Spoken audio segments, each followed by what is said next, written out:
Professor Triggs, the speechless mage who is able to communicate through sign language, weaving his finger, and writing script in the air.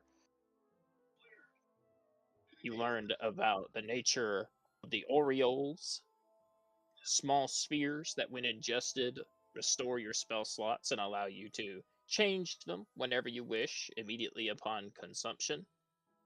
And Rufus also brought up the idea of black Orioles, to which was elaborated upon. They are evil versions, usually considered as a crime on college grounds if anyone is found casting the enchantments in order to make them.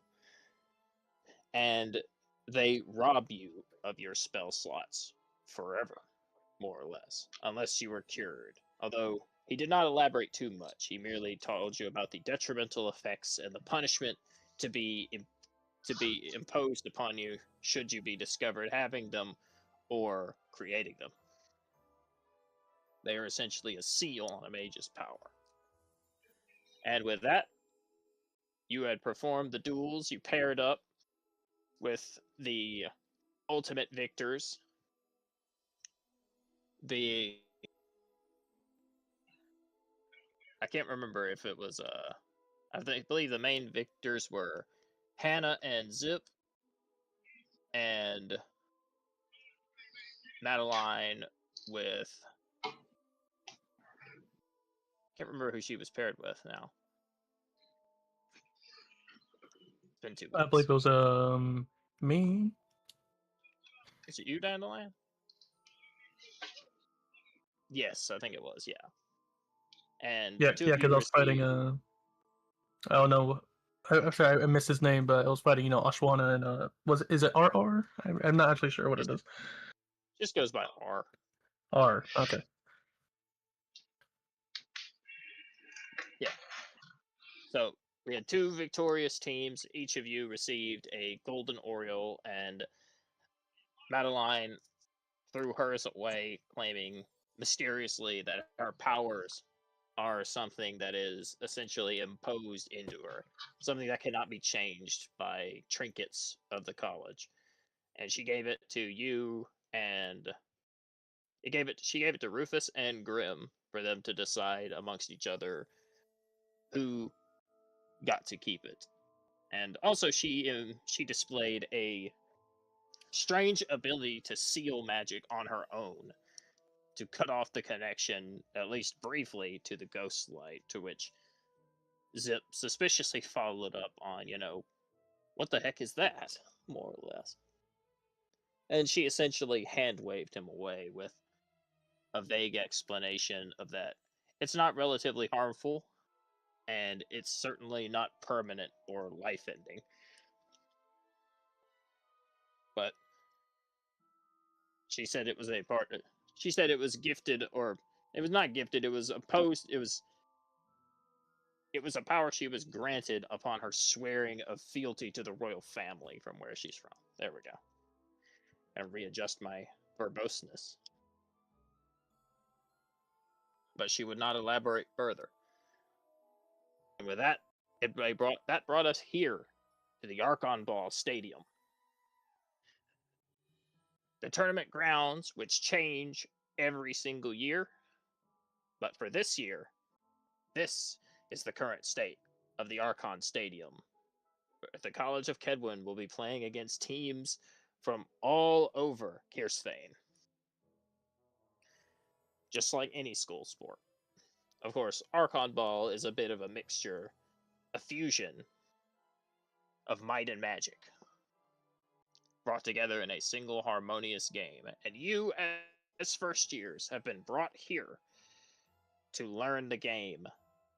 You do not have to play it throughout the entire semester, but it is mandatory that every first-year student learn of Archon Ball if they have not heard of it.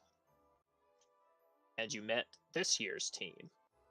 You met Grok, who exchanged a few words with Rufus, and with Rufus, you showed off a little bit with a shot from your pistol. You shot the ball, and he tried to catch it, and you knocked him over the ring and into the water below, impressing this year's Archon Ball team. And you met Herculean Razor, this year's striker, a third year at the college, and quite the large figure, looking akin to a gladiatorial champion. You also met Brother Boltball, who speaks a language that you cannot understand, as well as the remaining members of the team, who have not yet introduced themselves, but you will get to know them very shortly, as the game is about to commence. Anyway, your PE teacher for this year, Victory Strike, will call everyone up to the center ring with a clap of her hands. Gather around, kiddies, first years. If you're not here, I need you up here now. Looking at you two hiding in the back.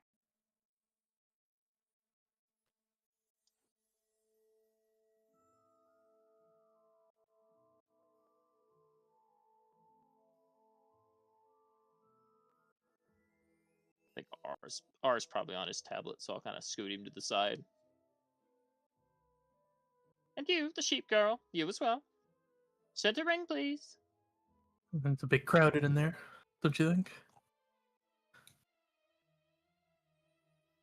Close enough. All right. So, first year Archon Ball tradition. Not all of you look the most capable of being champions of our little sport, but there might be some hidden gold amongst the coal. One of you have already chosen to show off a little bit, so I have a few inspirational aspirations for each of you. It's diamonds in the coal. She'll roll her eyes. So, before we begin, we must pick teams, as it were, or rather, we do what is called a team trade. So, it is tradition that in Archon Ball, when two teams play against each other, you do what is called a team trade. So, one team will pick a player from the other team to play as a part. Essentially, we swap players. And if the team bearing the player from the opposite team wins, it allows the losing team to have a little bit of glory remaining.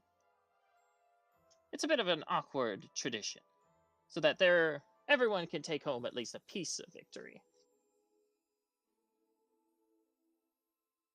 I'll raise my hand.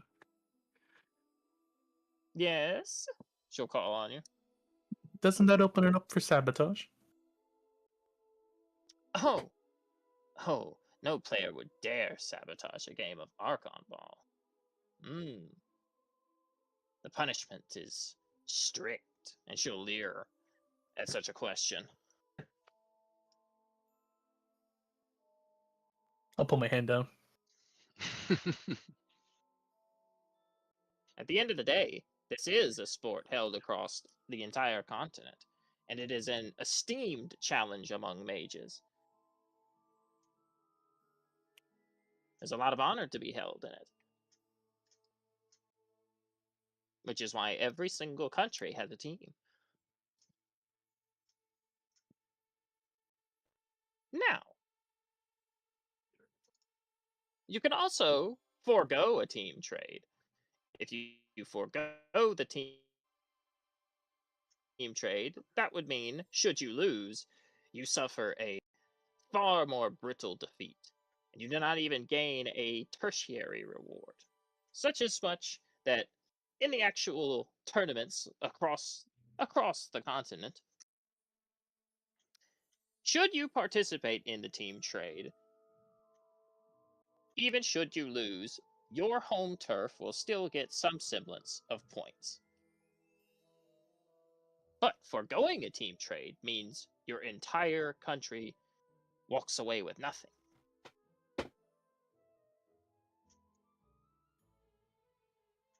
So it is a very risky and bold maneuver, but one that has turned the tides of some tournaments in the past, due to the acquiescence of more points being a full team-wide victory.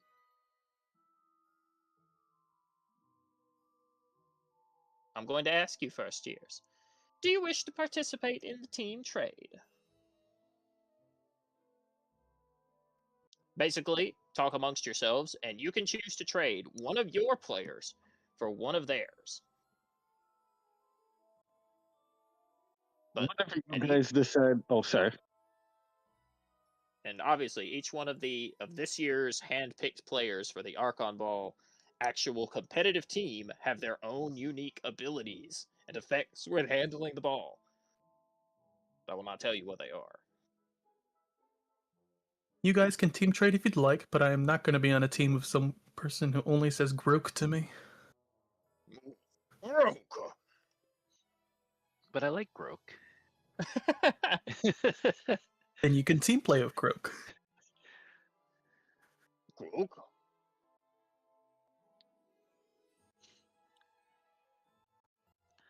I'll switch teams. Just. Rufus like, I want to be a champion.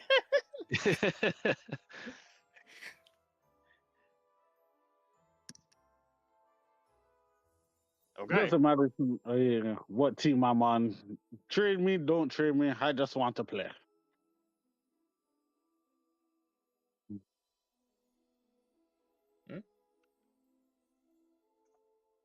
Grim, Zip, two of you have any input? Not really. All right. Allow me to spice things up. This is more than just a simple exercise. As first years, should you win, you will gain a reward.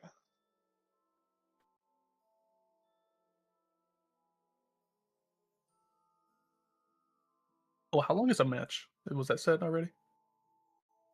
Match is usually... It's kind of hard to say because we only get to go for 3 hours. So I'll say... Asking for spell purposes. For spell purposes? I'll say it's first to 2 points because this is more of an exhibition. But for an actual Archon Ball game, it's probably closer to like first to 5. But we only get to play for 3 hours, so it's just going to be more of an exhibition. So 2 points. Okay.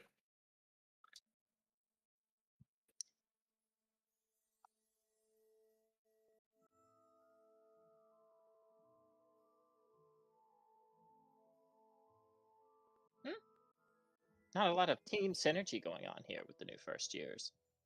Alright, well. Mr. Rufus, considering you are so eager to... Sup, shark? True, there are sharks in the pool. Damn, hold on. I'm sorry. I was muted the entire time. Oh, my God. I just wanted to ask. Sorry, Grim, I didn't realize. No, I was muted. It's my fault. I want you to hear me chewing. What about those? If the first years win, do those who traded teams still get the reward? I will say for this exercise, yes. So you're not at a disadvantage because this is not like in a tournament, an actual competitive setting. So that means, I don't mind. It just means the first year on their team is gonna have to sabotage them for our sake. Oh, I'd like to see you try. I whisper secretly away from the teacher. I mean, you can try. If you wish to try to sabotage the game, you can try. I will not stop you. But if you get caught, I will also not tell you what's going to happen to you. Bro gonna be the first to find out what detention looks like.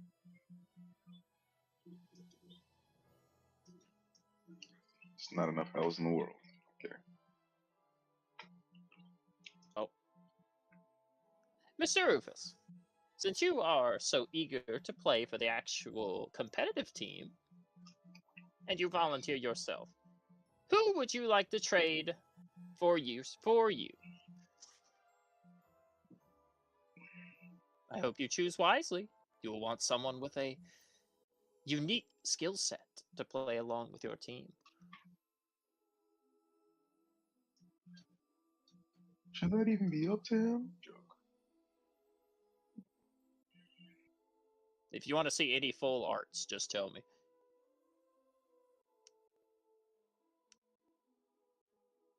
Wow, I was talking, but I was muted.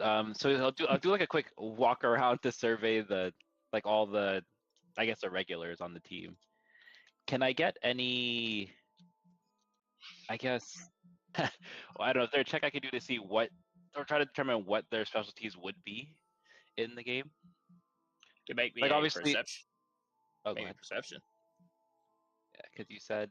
or insight or insight. My They're scores ball the players. same. It's kind of hard to tell because each one of them looks so uniquely different. It is a bit difficult to tell what their individual capabilities are, but you could kind of boil it down into a general synopsis. Okay. You get the feeling that Grok and Rezar up front are more akin to their striker-based characters, or their striker-based players. You notice they have powerful physiques and lack as much magical aptitude as the others. Okay. You notice here, I'll put him over here.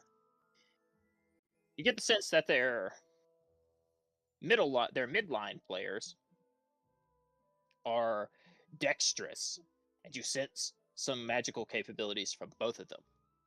Potentially hybrids, possibly able to fuse fast movements and magic.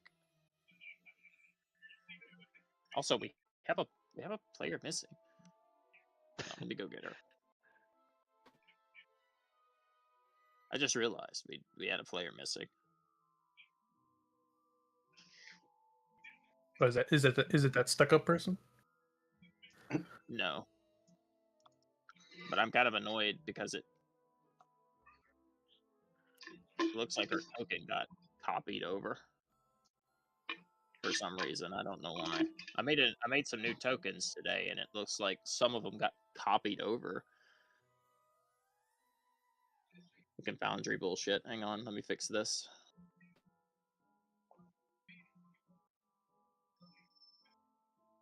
At some point, if we take a 5-minute intermission, I'd like to go to the convenience store downstairs and grab a drink. Yeah, man. Sounds good. Let me see.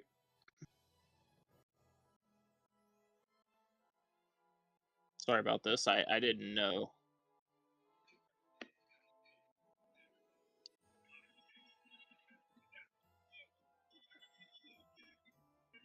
Let's see. Here we go. Here's my folder.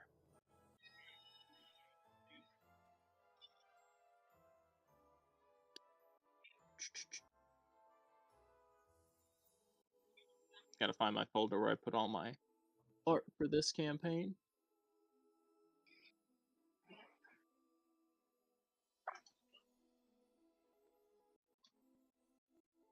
There we go.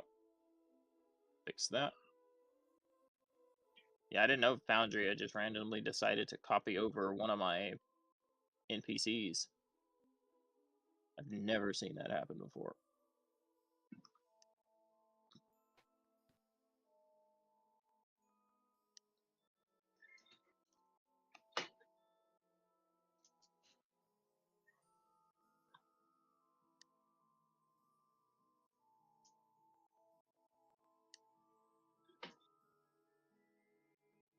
Alright, fixed. Let me add her back onto the field.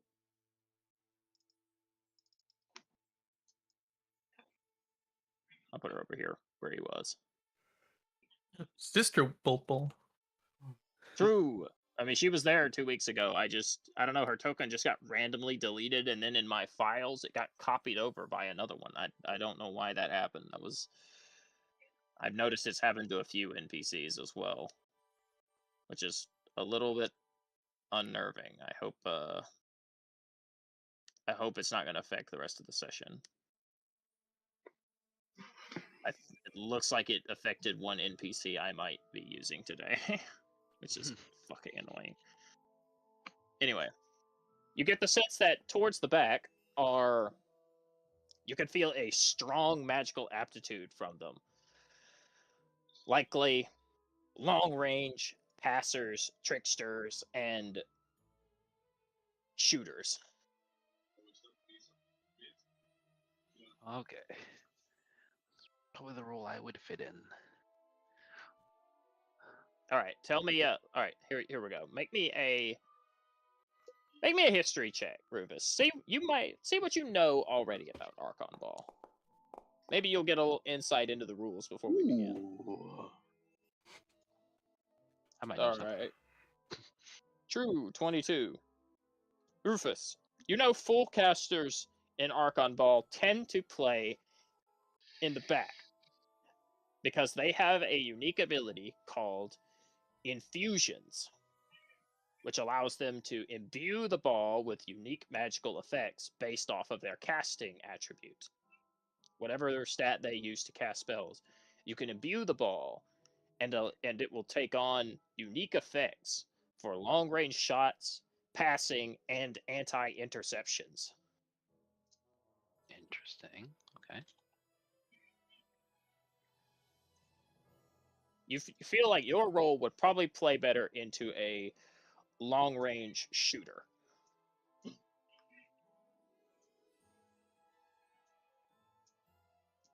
All right. I know what I must do. As rubbing his chin, he will. Oh, go ahead. There's more. Also, you get the sense that their current formation they are standing in is actually the traditional Archon Ball team formation based upon the roles they will be playing. The order of which their tokens are placed. I'll tap Brother Bolt Ball on the shoulder. He'll look at you from behind his hat. Would you mind swapping?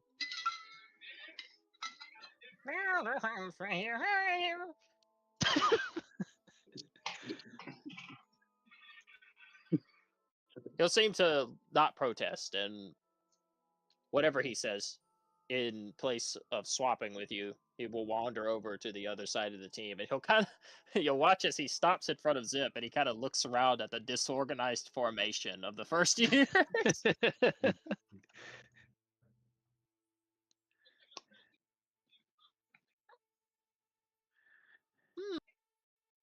Not sure I would pick someone with a language barrier to put on your team, but you know.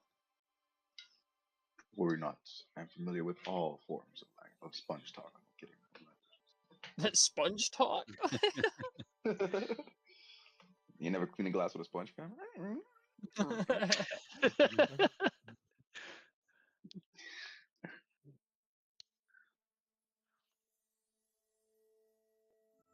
All right. Well, then I suppose I will be playing as referee. She will lift herself up into the air, levitating. I'll say she sets herself. She flies up 30 feet. All right. I wonder if Archon Ball players, take your formation. I wonder if I might history check for our formation here and other important facets of the game that we may not be aware of. Go for it, Grib, if you want to. See if you can.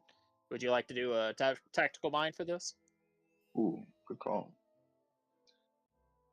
See if you might know a good formation to set up for your team based off of their abilities and what they are capable of. Ooh. I'm gonna ask the shark directly if summons are allowed. No, do you have to speak with animals? I'm a druid. But does Yeah, druids yes. just always? Okay. Yeah. I've never played a druid. All right, go ahead and make me a dice roll, Grim. Give me a. Ooh. All right, I'll take it. Oh. Oh, okay. You know, just a casual 30.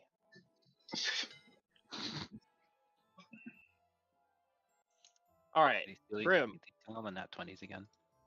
Nah, that's actually not an at 20. He got a 15 Oh, okay. plus 5 And then plus a 10. Oh, full max roll on the. Just remember, you could always save the tactical mind in case you fail it. That's true. True. Because I feel like the 20 would have been fun. Would have been sufficient. Well, Grim, you know, unironically, you have probably read in the past a little bit about Archon Ball and the formations actual top tournament players used. Specifically, you know of a formation called, let's see, what would I call it? Kind of making this up on the fly. I'd say the Imperial Armed Rush. Cool. Putting forth your martial characters in a line like this. Hang on, I'm gonna kind of organize. I'll say what you kind of do, Grib, is you kind of start talking about team tactics amongst your team, and you tell them how to best orient themselves. Come, So- friends. It may be a game, but certainly victory is not so far away. Allow me to provide some support with our formation. Clink. So, Ashwana, Hannah, and Brother Ball will move towards the back, and Madeline and Dandelion's talking to the shark right now, asking it questions about the game. But You can just tell me where to go after. yeah, Dandelion, you will go here. All right. And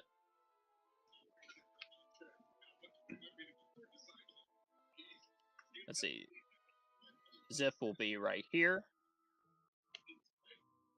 And Grim, you and R will take your places right here. Grim, you know that such a formation places your players as close to the line as possible, leaving only one defender of a potential goal appearance. You know that during the first round of Archon Ball, the goal is always the two goals always appear in a fixed spot at the opposite ends of the stadium. This formation leaves your goal as least defended as possible, putting only one defender close to it, but allows your entire team to be free for a rush assault, letting you flank the enemy team's goal and put a lot of pressure on them very quickly. Also, each of your players, Grim, because you uncovered this strategy used by the Empire of Soza in one of the Archon Ball tournaments of past, each one of your team gains an extra 15 feet of movement on the first turn. True. Now, what's it called? I'll turn to Brother Bolt Ball. We'll be leaving the defense to you while we first years rush for the goal. He will get confused at your butchering of his language. He will give a thumbs up as he is able to understand common, just not speak it. Huh? Joe. All right, Dandelion. The shark will tell you that you are able to use summons only once the actual match has begun. All right. So, how is it down there? He'll say it is small. He looks kind of cramped, if you ask me. He will also tell you that he himself is just a summon.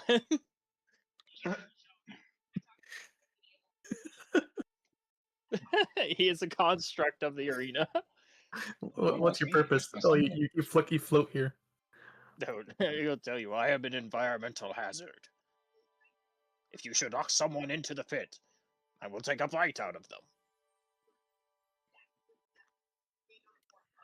You won't bite me, right? A friend? Smile. How about you dip a toe in here?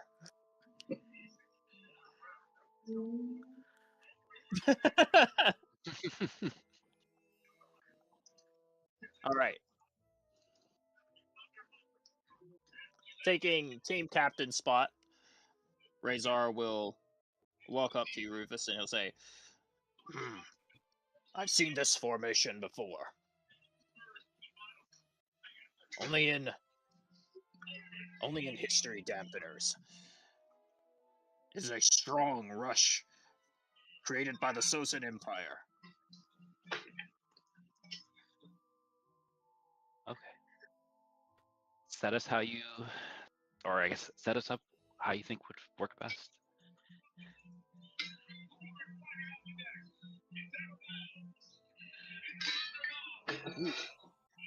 Take a step off to the side. Oh. Do this.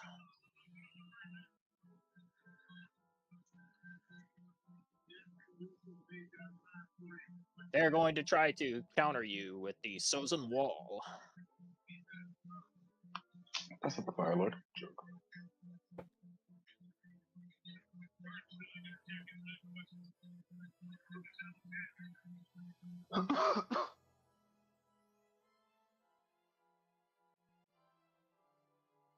Alrighty.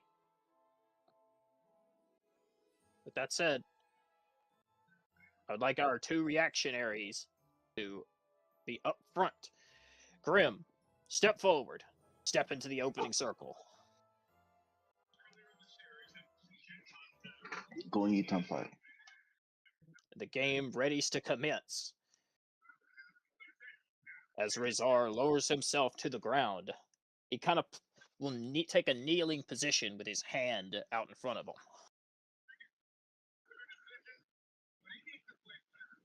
And now, Victory will summon the Archon Ball used for this match. Each Archon Ball has its own unique characteristics, and it changes from game to game. This game, we will be playing with a special ball that will have a little bit of an unpredictability to it. That Getting a little Somebody watching background on you, something in the Grim. background. Yeah, he's watching Sorry? something in the background. We can hear something hear that that? you're watching in the background, yeah. Crazy. I try to put it as low as possible. That's crazy. All right. My bad, yo. Might just have to Keep- be just mic sensitivity, I guess. I am using a good pair. She will throw the skull of a Sararak, and it will hover above Grim and Razor. Whoa. Seems dangerous, fam. Seems like a setup. You'll see a crystalline bubble form around him as he kind of levitates above the two of you. Yet another clause of him being allowed sanctity on the college. He is to be this Archon Ball for this match. Is that why we can't cheat? Because eternal damnation waits us inside of an air bubble? Joke. He will say, "Cast a spell on me. I dare you."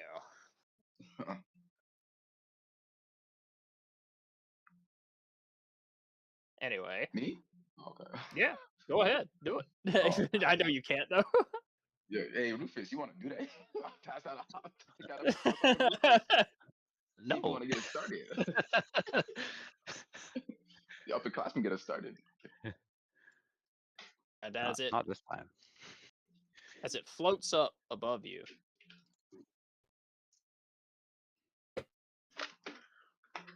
the Archon Ball, our first game of Archon Ball will officially begin.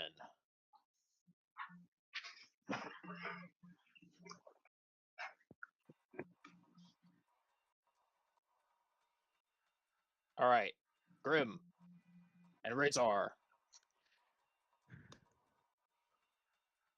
I need you both. Both of you will roll me a d20. But Grim, because you are enacting a offensive team formation, you can add a +2. I gotta roll a d20, Yep, d20 +2. and so Slash roll space okay. 1d20 Nice. plus 2. 1d20. Yeah, 1d20 +2. Slash roll 20 plus 2. Acererak's not rolling, but okay, he nat 20s. What the? And so He's just begins. too smooth. Wait, was that even a roll? Is that even a roll? No, Wait, just wait, 20 what's plus 2. Oh, Oh, he did 20. Oh, he didn't. Oh, he didn't do a d20. How do I hit the slash roll? I don't know. It's 1d20 +2. So slash roll 1d20 plus 2. Yeah, The space after the roll. but he will likely win. All right, 12. Acererak's bubble bursts, and his head will turn. His skull will begin to take the shape of a spherical orb, of which you will snatch out of the air as both of you jump upwards. Grim. Razor, a bit too slow, is more defensive formation, leaving him at a disadvantage. You snag the ball. And now, with an audible noise, the Archon Ball goals will appear, manifesting in the air. One above Brother Boltwall. Ooh, I don't like that color. Blends in with the background.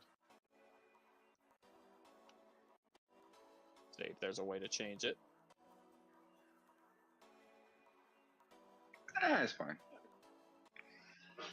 Oh yeah, I could change it easily. Okay.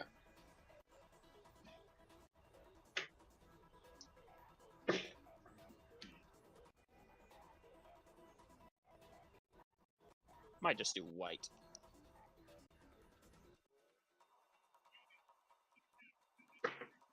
And then one back here. I don't know the name of the place, and I don't know where the paper is. So Bro, the audio interference this session.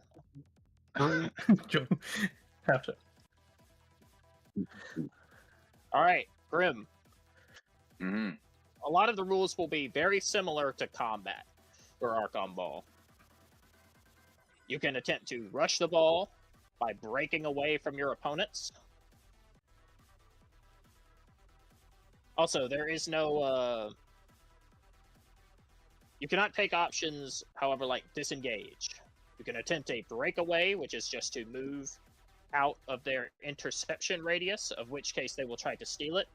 Or you can pass the ball. Passing it forward means they will try to intercept it, but they cannot stop you from passing it backwards. Passing, it does not require a check. So you can pass it to any member of your team as long as they are behind you. However, if you pass it to someone who is ahead of you and there is a potential enemy team player in front of you, or in front of the person you are passing it to, they will attempt an interception. It's kind of rugby Is like that- in that way. Is that method for encumbering opponents or slowing them down, or should I just try to get open?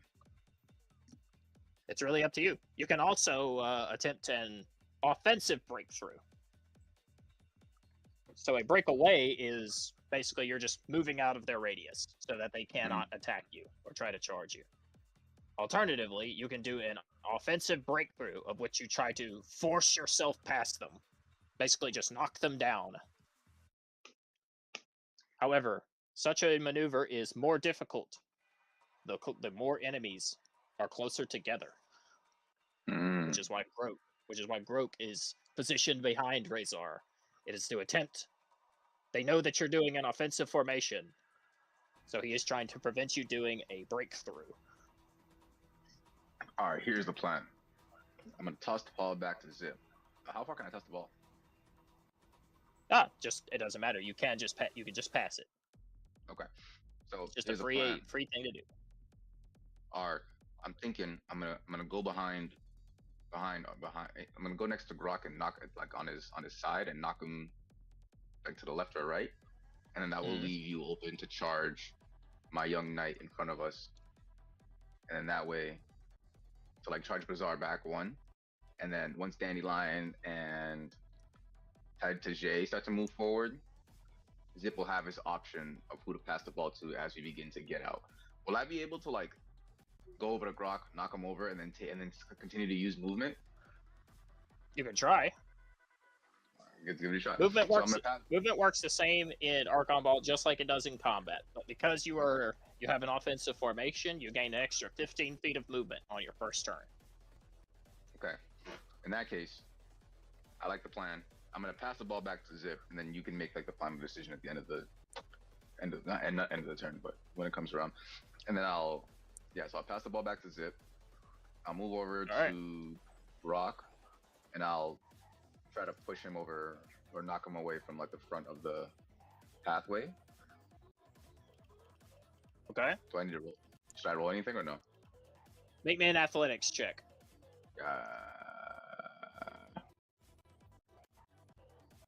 +4. So just go into your character sheet, just roll an athletics check, and I will roll. Okay. Okay. Ooh, not bad. All right. I will Just roll got Grok. I'll roll a contested athletics for Groke. No saving throw. I'm sorry, groped. Damn it. That's funny.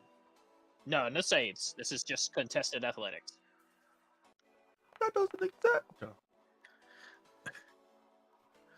All right. Okay. Magnus, you shove Groke 10 feet to the left. He falls Amazing. prone. Oh, nice. Even better. Let me. Can I sneak my way? Yes, I'm you not can. quite sure where. You can go I'm not as sure where. you can go wherever you want. It's an The- Archon the- ball field. You can go wherever you want. You are The not field restricted. changes every turn though. Like the goals No, change. the field position. changed. Go. Wait. Say again.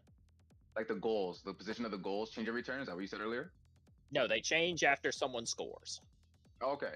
Oh, in that case, I'll just hang out right over here, just under the bridge. And All right. lay my trap card, end my turn. Not that camping anymore.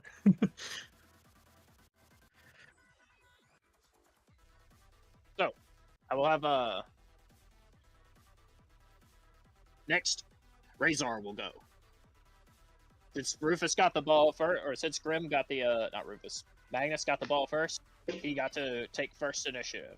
But now since Razor is up front, Razor will take next initiative. And he will actually copy similarly to Grim's action. He will charge you, R. Kicking off like an American football player. He will charge shoulder first towards you. And with a mighty slam, his entire body will meet yours, R, as you hold up your shield. You can use your weapons and your tools. They just do not do damage in an Archon Ball tournament. While he does Alright. that, Go ahead. While he does that, can I try to push him off and push him into the water? You can try, but do you have a reaction that would let you do such a thing? Don't think you do, because you're a paladin. Would he just roll for a save? Nah, because it's Razor's turn. Okay. You'd not be able to counter flip someone over into the water because it's Razor's turn. It's Razor who's launching the offensive. But Okay, maybe if he fails, you might be able to. All right. I need an athletics think check from you, R. I think you're on your tablet, right? Yeah. Your athletics is very good. Okay. Okay. Not bad. Razor For the will sake hit you of with the the force plan. of the giants. Oh, that's. His size will become almost menacing. He seems even more imposing as he draws up on you. He slams his shoulder into you, R, and he throws you over the side of the edge into the water below. You splash into the water, some of it landing on Madeline as you sink beneath the surface. There are no sharks in this water, so you take no damage. Having slammed you to the side, let's see, Razor started. Oh, that's a burst template. Started here. Move 15 feet. He'll move 10 feet towards you, Zip. His feet will grind to a halt as he menacingly looms over you. He'll smash his fist into his palm and he'll say, "I'm about to take that ball from you." On his next turn. I'm gonna say, is he turn over? All right, Dandelion. It is your turn and it is Madeline's turn. Both of you, because you start on the same layer, go at the same time.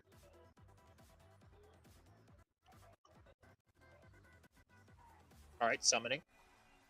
Spirit totem. What spirit totem are you summoning? Bear. Brr. Where are you putting it? In kind of just throw it into the middle, and we'll see how wide it is.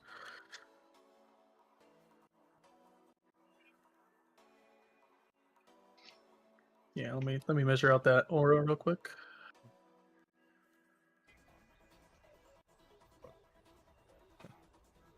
That transparent aura. Just... I know. I wish Ivy gave it some actual color. I can't see where it goes. Like, I didn't want it to be obtrusive. Like, like.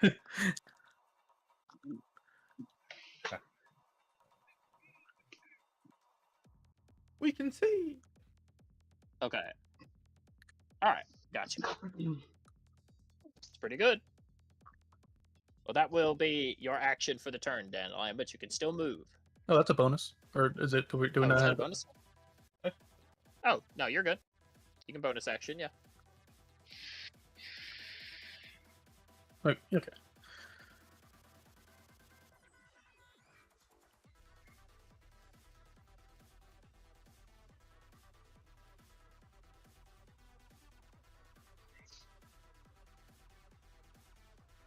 All right. One thing you can also do is, as an action, you can also request the ball. This is just while you're kind of meandering around, having not used your movement or your action yet. You can request the ball, and if both players agree to a request, Zip can pass the ball to you even when it's not his turn. But it takes your action to do that.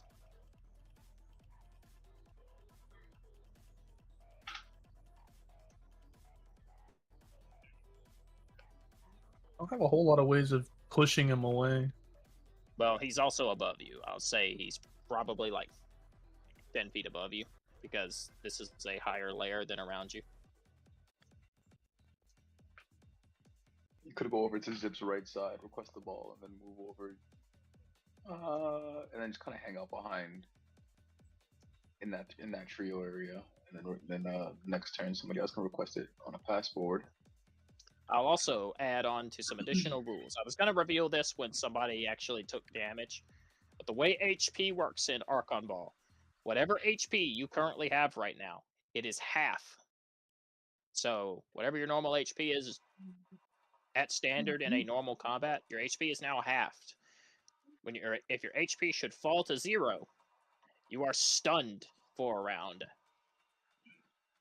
Interesting. And you have to skip your next turn.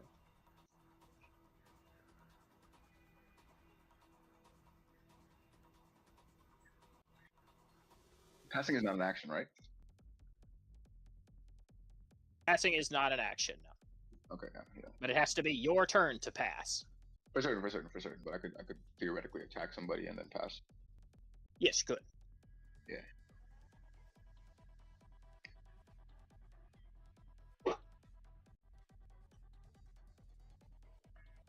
However, you cannot attack someone with weapons, Grim. You have to attack them with the Archon Ball.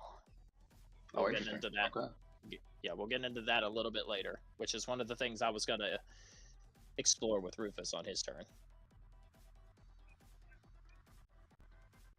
I'll say Madeline will move up here. She will use her additional movement to skirt around Tidewash Murkock. And she will dance her way through the battle to mark Rufus. Well, hello there. Kind of sliding a foot out to block your way. Giving you a look from behind her hair. I'll just grin at her. So eager to play for the enemy.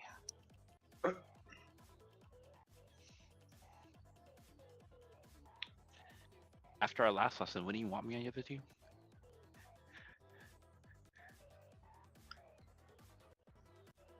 She will not dignify your answer with a response. Alright, Dandelion, it's your turn. What you got?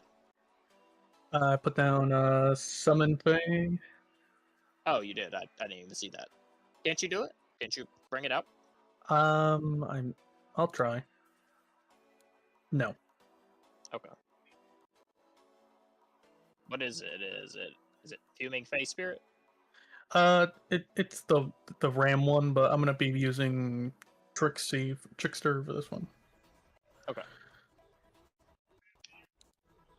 I don't think there's a token for it. Oh wait, nope, there is. Where do you want it? I'll just put it down. I think it could fly. Put it down here. Plunk.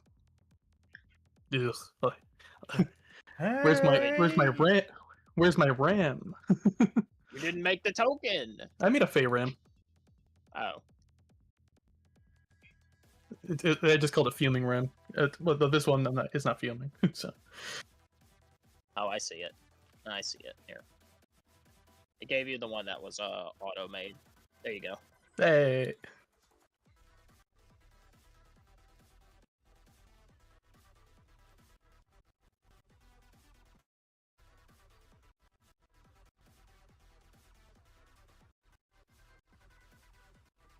And what you doing with it?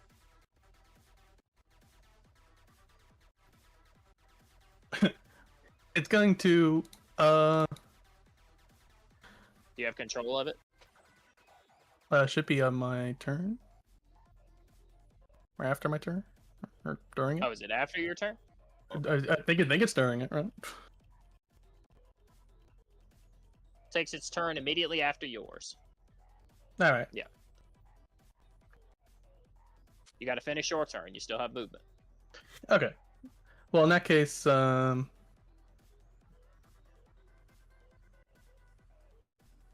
do you think, Sip? You want me to take the ball from here, or do you want me to? Didn't you use an action? Yeah. Yeah. I can't and I can't ready it or anything. Yeah. So,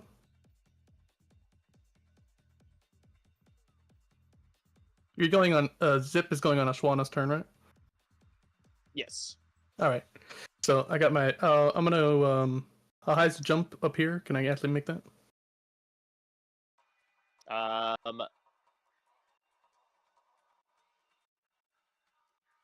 What's your strength? Probably not. 8, Probably not. But I have powerful build smile. Joke. You'd have to do a high jump. All right. In that case, I'll just move.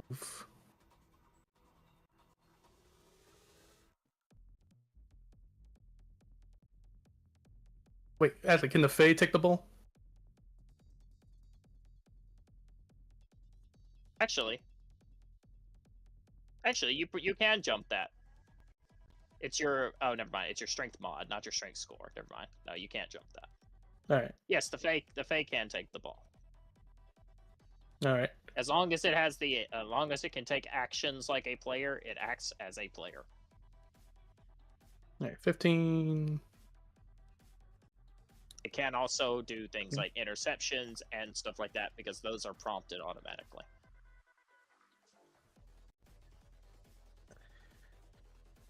All right, Zip. You want me to take the ball, or do you want to go with? Well, ours are in the water. Well, if I pass it to your Faye. Well, it's the Faye has to move. Has to move towards me. The Fae you have to- can I can't Also, you pass it. I can't- can't pass it forward. So it has to. Faye has to move. like back. the Fae would move back down. Yeah. Pick up like here, and then take it from you. Yeah. You can do that, yeah. All right. Okay. I end my turn there. I request a ball. You cannot request the ball. You used an action. I think No, Fae- sorry. The Fae takes the ball. Like, I'm trying to figure out that part. You just use your action to request the ball. I'm and the asking other how the player Fae has to takes the agree. ball. Oh, he uses his action. Okay, that's what I'm trying to do. Okay. And if Zip agrees, you can Yeah. pass the ball. Yeah. Looking up at the big guy, he just gonna look back down at the ball and just throw it over the edge. All right. Throw it. You dump a Cerex skull off the side of the balcony. All right, then we're going to. Let's see. I accidentally fucked myself up with that. Let's get the fuck out of here.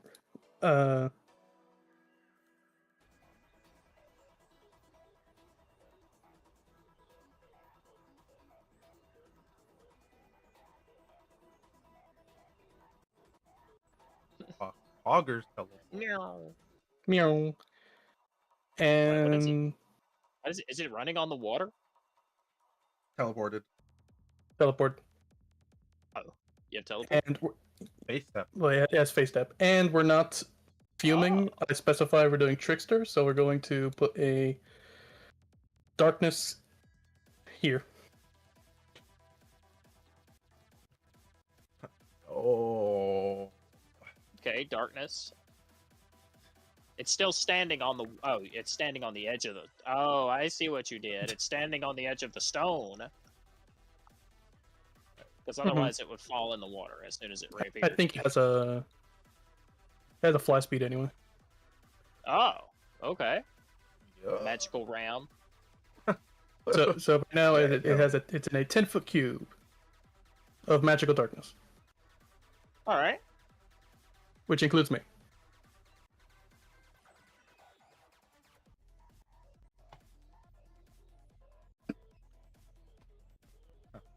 All right. The crowd goes That wild. means fierce kick and tide wash will go.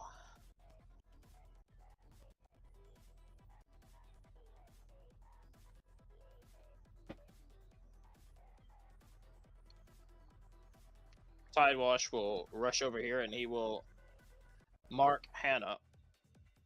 And he's a monk. So let's see. I don't think he has very many options here. He can't see the ball.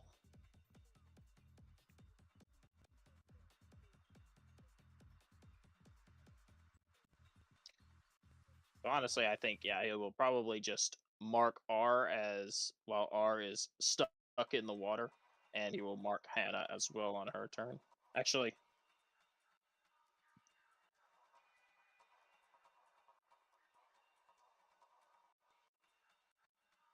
yeah, no, he'll stay there.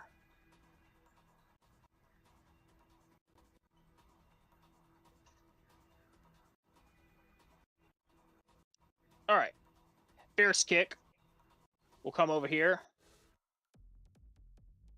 Actually, he is a monk. Oh, yeah, I forgot. Grok was supposed to go. My bad.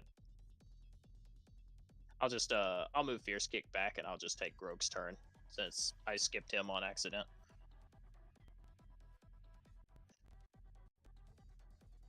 All right. Grok will walk up into the darkness. Where the heck is where's the ball? Oh, it's underneath. It's underneath the ramp. And Grok will attempt to do a sly snatch. He will reach into the darkness, attempting to feel for the ram. That means he has disadvantage, right? Yes, he does. It allows him to try to take the ball with his sleight of hand instead of a athletics or acrobatics.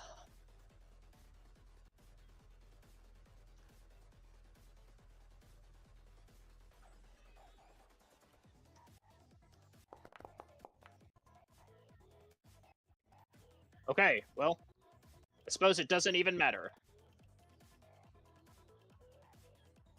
I also did it wrong. I forgot.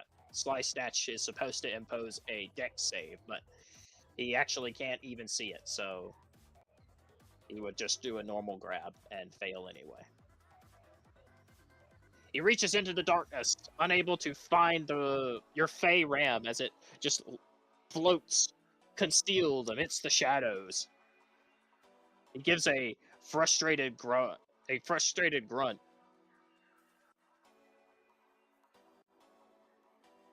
But he will stay there because he knows it's generally in the vicinity. So if it tries to escape, he could try to stop it. Let me move Tide Wash as well, because it's not his turn. Alright, Zip, Hannah, and Ashwana.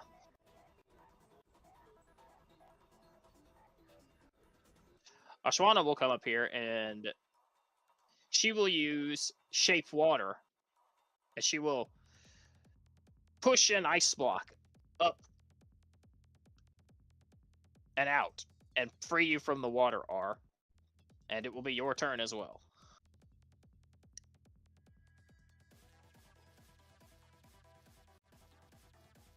And I will move her over here. Give Dandelion a little bit of backup. Okay. So I can make my turn now or not yet? Yeah, you can go. Who has the ball right now? The floating ram over here. Ooh.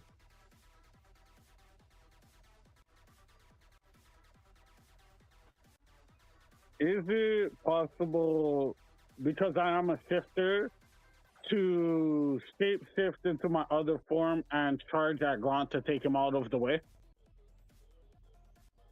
Charge at who? Is that Gronk? Yeah, right here? Yeah, you Yeah. can. That's what I'll do. Okay. Alright, you shapeshift. Okay. Let me get the thing for this. You use your shifter ability. And you shapeshift into your bear form. You do a high jump. You slam yourself against the wall of the ring and pull yourself up, and you charge Grok. You will be caught off guard by your sudden appearance. Also, Zip, it is your turn as well. Things got a little bit shaky because I accidentally knocked R off. So, I'm kind of giving all of you your turn. You wanted to push him off? You said R? Yeah. Alright. I will make an athletics check then. Make contested athletics. Into the shadow realm. He should have advantage. Why does he have advantage? Oh, yes. Total. Yeah, he does. Bear aura.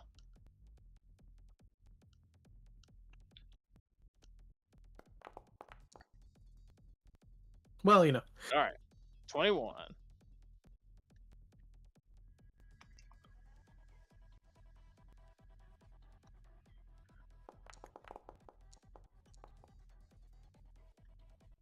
Okay. R, you win this time. You do not get pushed. What do? You just shove him over into the water? I shove him as far out of to the ring as I physically possibly can. Okay, 10 feet. You just knock him off the ledge and into the water. He falls 10 feet back into the water, just like he did last session 2 weeks ago. He falls prone again as he crashes into the water, just like you had been.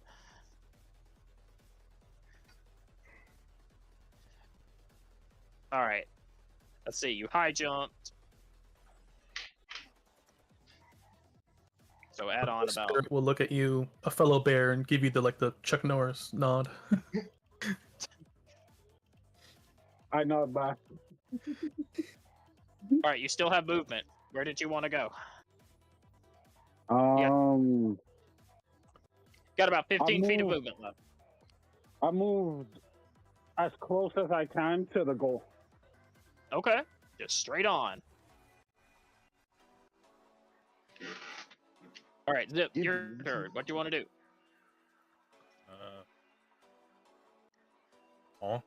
I mean, Looks around awkwardly. if I'm marked, I can't move past them properly or something. Like, how's that work? You can move to the side and backwards away from him, but if you wanted to move past him, you would have to make a check. Okay. You'd have to make a strength saving throw or have your movement reduced to 0. But you can move. What advantage? Damn, this event is just strength bias. All right, well, I'm just gonna jump off to the side then. True, you can do that, and then you can move to the left and then Well, just go around. That left side kind of cluttered. I might go back and go with the right side. Actually. There you go. You can just do that. That's only if you want to move directly past him or through him.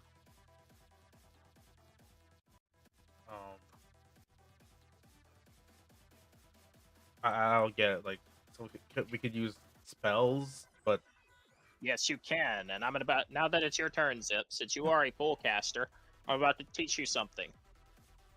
I knew Dandelion was going to do some spirit nonsense with the totems, but Zip, since you are a full caster, you have what is called the imbue action. So you can imbue the ball either when it's in your hands or when another ally is holding it. We'll say that you can see through that the center platform is elevated on pillars so that you can see through to the other side to Dandelion.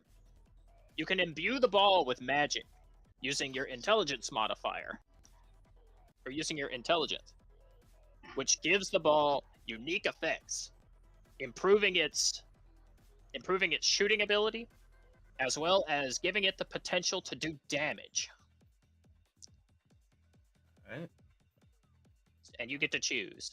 So if you wish to do imbued shot, it will increase the mod that the person used when shooting for a goal, or you could do imbue damage, which allows a player to throw the ball at an opponent, and should it hit, the Archon ball will then do damage equal to a D10 plus your int mod. Well, what do you want? It's your round. So what do you want? Foxtail joke.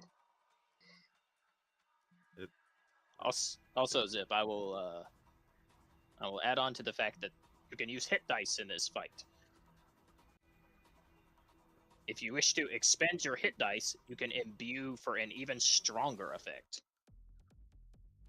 All right.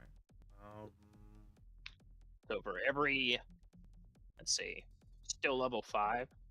Yeah. For every 2 hit dice you expend, you can increase the Archon ball's damage by an extra D10, or you could expend 1 hit dice to add an additional +1 to an imbued shot.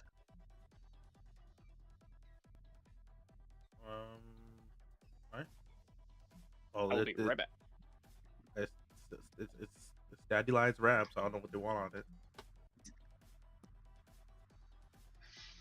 Curry.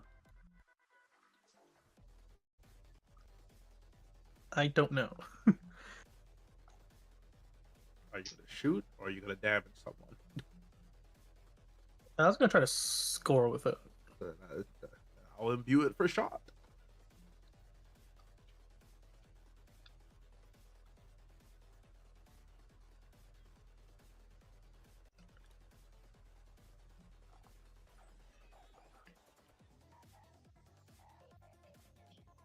There's these 3 messages.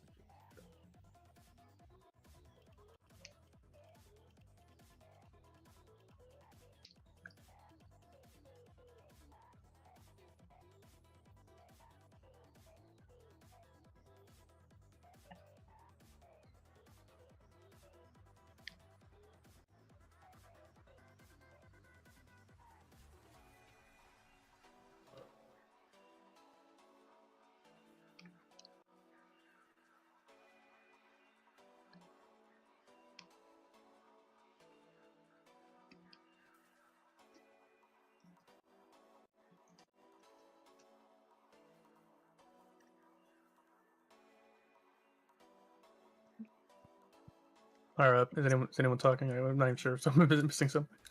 I'm sorry, I had to go to the restroom. Ah, okay, okay. What did we decide on? Blessing for strike.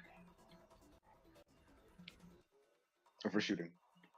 Okay, shoot, imbue shot. Yeah. All right, what did you want to expend any hit dice to make it stronger? Sure. Sure. Maybe I'll just do 1. Expend a hit dice. You will actually, one of the things I will also elaborate on is that as a full caster Zip, you have more options when you are actually holding the ball. You have actual things you can do as well using your intelligence. Oh. Yeah. I do not have the ball anymore. I'll just do that. True. All right. The ball will gain a +1 on the next person that shoots it, who is not an opponent. I thought it was my int mod. Or is that the damage? No, that was for the damage. I mean, okay. I didn't think how that. Alright, that's well. For the shot, it'll be half your mod. Because it's not hard usually to shoot a goal unless you do it from far away. Right, so half your int mod on shot, full mod for damage. Okay. But I'm also using a hit die, so does that increase it? Or... It's +3. Okay. Alright, well, alright, what, like doing that to the action, I guess? Yes. Alright. Waving your hands and imbuing the ball with guiding threads, you prepare it for its shot. And, I'm going to,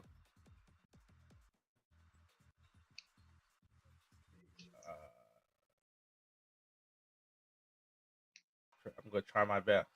He's gonna roll up his sleeves.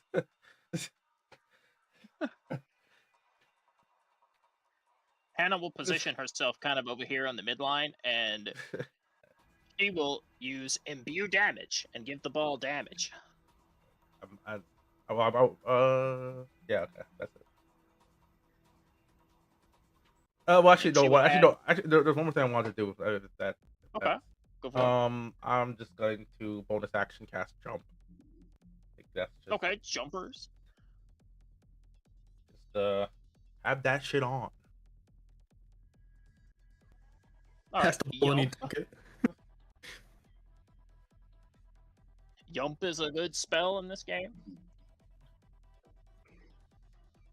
Yeah, she will imbue the ball with damage, and she will move here, kind of on the midline, to protect from a flank rush.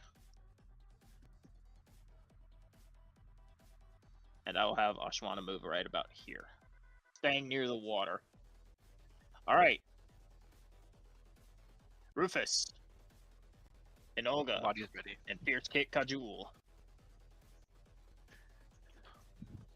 All right, Rufus. As a mage, and being a full caster and marked, you have a limited set of options, but you can still use your intelligence.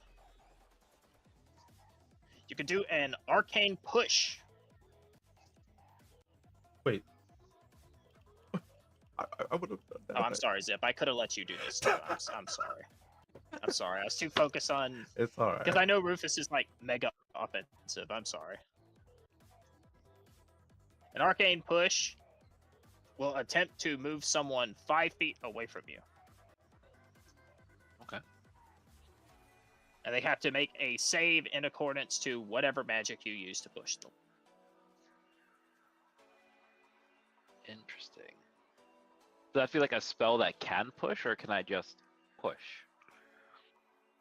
No, you can just push. Alternatively, if you would like to use a spell, you can do a spell as well. The arcane push is more of just, I need to get this person away from me so they cannot intercept me. And also, so you don't have to, it's an alternative form, so you don't have to do a breakaway if you want to move around them. But you can always just move backwards for free. But Magnus is right there too. True, he is. If you would rather wait and let your team go, you could do that as well. Another question. Misty Step. I can just do that. You can just do that. You can just do that. Alright. Cost a spell slot. You can just do that. I can do it for free.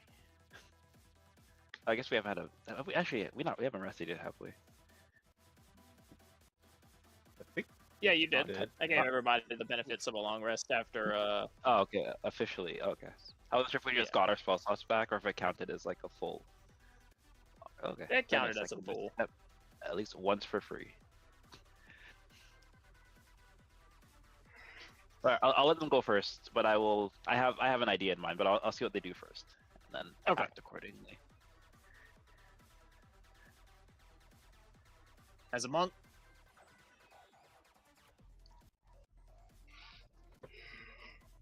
let's see. Actually, Fierce Kick has reach.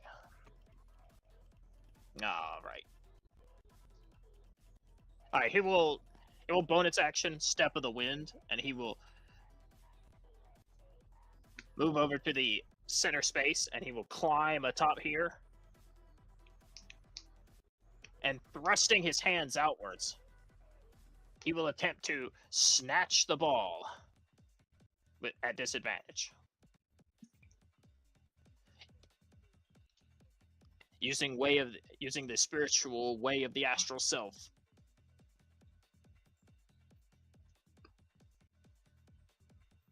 I'm just gonna roll 2d20s and do them at disadvantage. Does it even know which of the 4 cubes he's in? Smile. Yes, Convenient. they.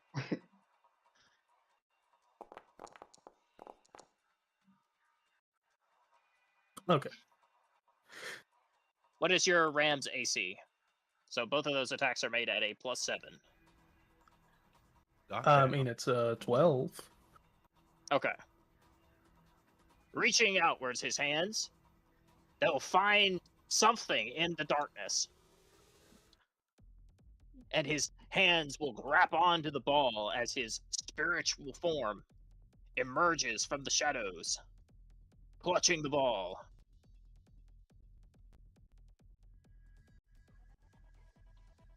Hey, that's mine.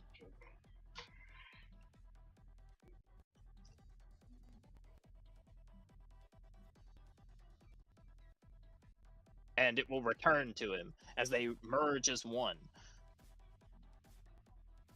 Let's see. R is over there. Oh, I don't know why his name. Why is his bear token name Adam? I think that was a placeholder, and I forgot to change it.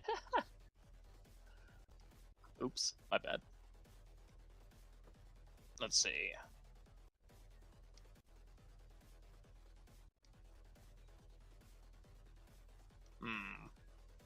He did use his action to take the ball.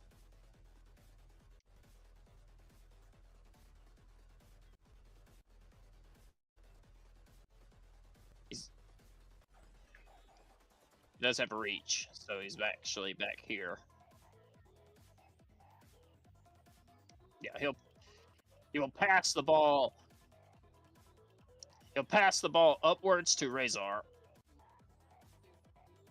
As a Sarak's hands go flying, or Sarak's head goes flying up the arena.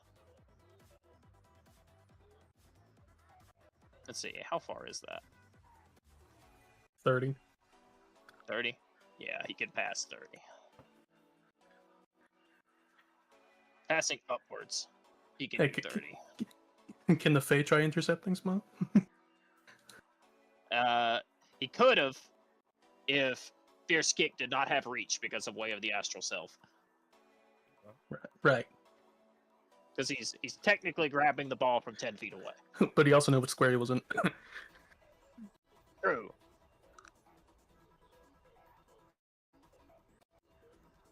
I mean, you can't just kind of rush into the darkness. It still uses some basic D&D rules, Ivy.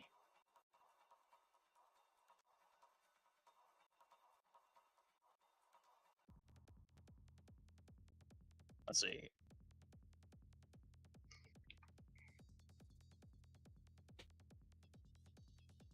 A Fierce Kick move over here, and that'll be the end of his turn. All right, Rufus. After that play, what do you want to do? You have any ideas now? Right, so we now have the ball. Yes. Yes, Razor is holding the ball. It was passed to him. All right. I will imbue it with. Oh, she's right beside me. Actually, okay. First, I will Misty Step to get away from her. So I'll Misty Step up here. We'll go. I can go over here. You can request the ball. He might not agree though. Actually, you can't shoot if you request the ball. Never mind. Yeah, Just so shoot I will. it. And then I'll. Wait. Yeah, I will imbue the ball with the bonus to. I guess to score, because I assume he's going to try to score. Yeah. Yeah. All right. And that would be. Is my int mod? Yes, it is. Well, it's half your int mod. Have my int mod, so +2. Unless you want to use a hit What? dice to increase it further. Wait, how do you take the ball and pass it again? How did that happen? Reaction to throw it forward, I guess. Oh, you could reaction throw. Oh, all right. Apparently. It's a free action to pass. Wait. You just cannot get contest. You can get contested if it's in front of you. All right. But you can pass backwards without being contested. Yeah, passing is a free action. It's just you have to be holding the ball to pass. You can only request the ball if you're not holding it. Gotcha. Requesting is an action. Yes, and requesting is an action because you're basically doing a readied action. Gotcha. Yeah, I'm going to empower the ball to score. Okay. Empowering the ball to score. Is it just a +2? Any- Or do I have to roll anything? No, I won't it's use just a any hit +2. dice either. I'll leave. Yeah, unless you want to use hit dice. But Razor's pretty close. Finish it! And I'll like point Okay. my gun at the ball and then just. I guess I'll fire a shot at it and just say, "Here, take this," and just finish it. All right. And then I still have movement, right? Yes, you 'Cause I do. use, and then I'll move a little bit further back to get ready to, I guess, to be in a more like central position, depending on where the net will spawn next. All right. I'll have Enoga do a quick action. Seeing that the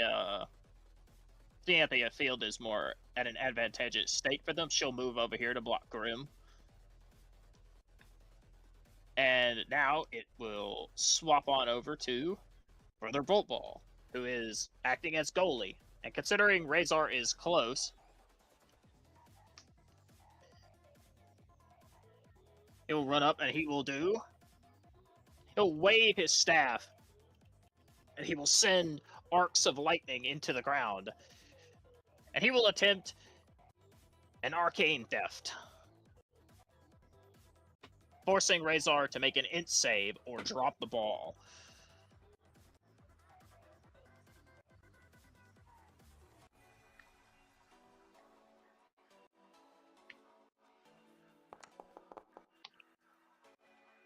All right, that is a fail.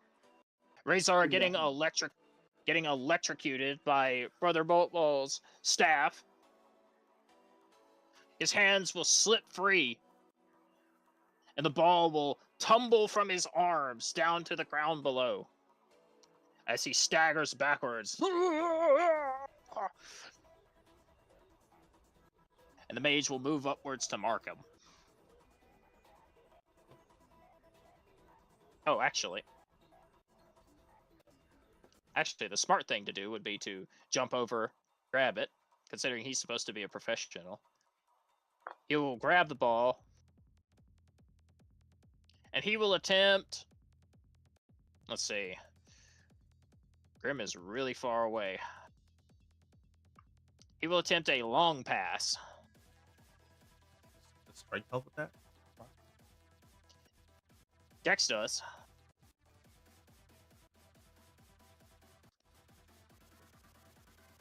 But Brother Boltball only has a 3. Only has a 3 to his dex, so he's going to have to do it at +1 because it's 50 feet. It's a 50-foot throw for every extra 10 feet past 30. Alright, roll it. He could do it strength, yeah, but his strength is -1. Okay. Would be advantage though. Another thing for the whole imbuing thing, does it just, if the ball gets taken, it's just the imbue's gone? Like, how is that? What's happening there? It's only for your team. So Okay, so if it gets so taken, it's not gone. Okay, yeah, Yeah, it's still on it. Can we try to intercept? Not unless, actually, Is he throwing it Very under the acceptable. stage? he can throw it under. Actually, Zip has a point. He can throw it under the stage.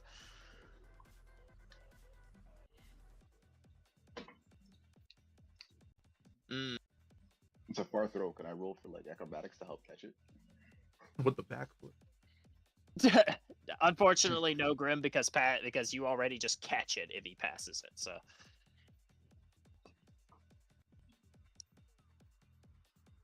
Do you want him to? Would you rather him make it at strength, Dandelion, for the advantage?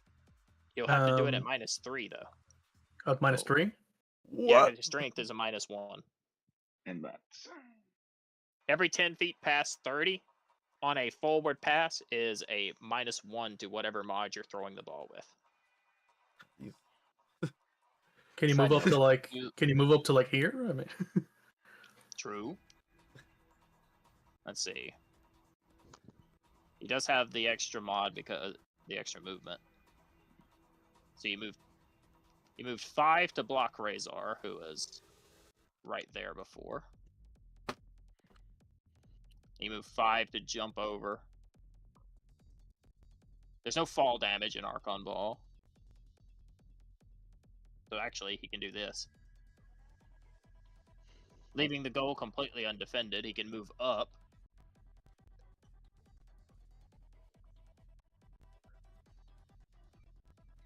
And he can get within 30 feet.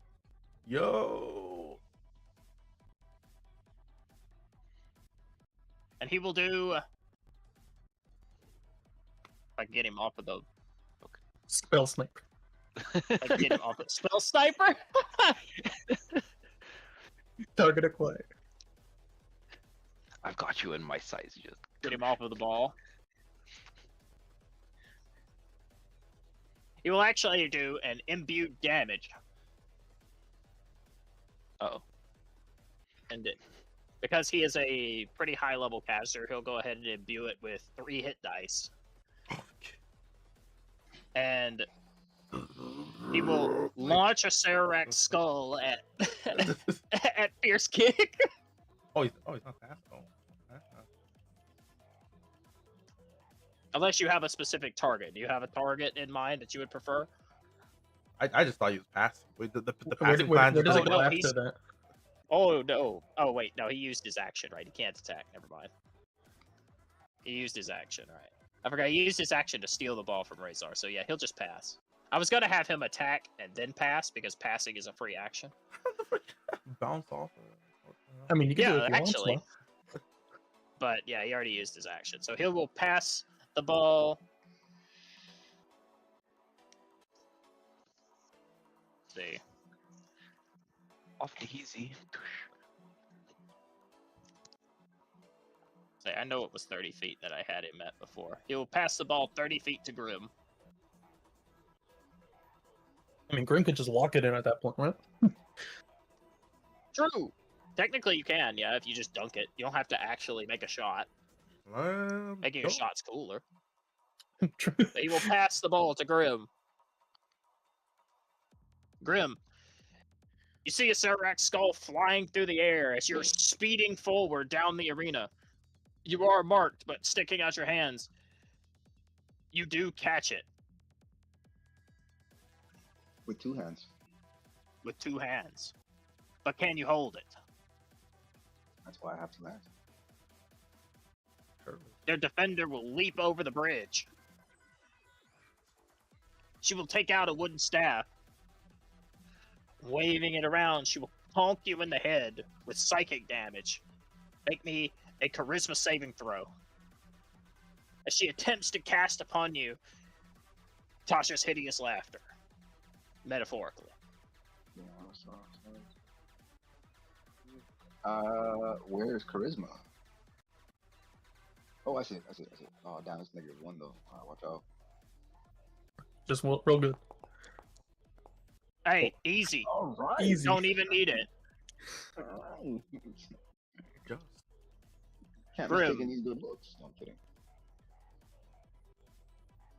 Alright. Then that means we finished initiative. So we're going to the top. Grim, it was yours.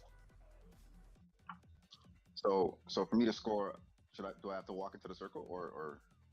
Yes, the circle is up on the balcony. You can also throw it. You can just throw it in as well. Well, it's jump. Jump, Kobe. Yeah, you can do a jump shot. You can shoot it like hoops if you want to. I'm gonna go ahead and shoot that in there.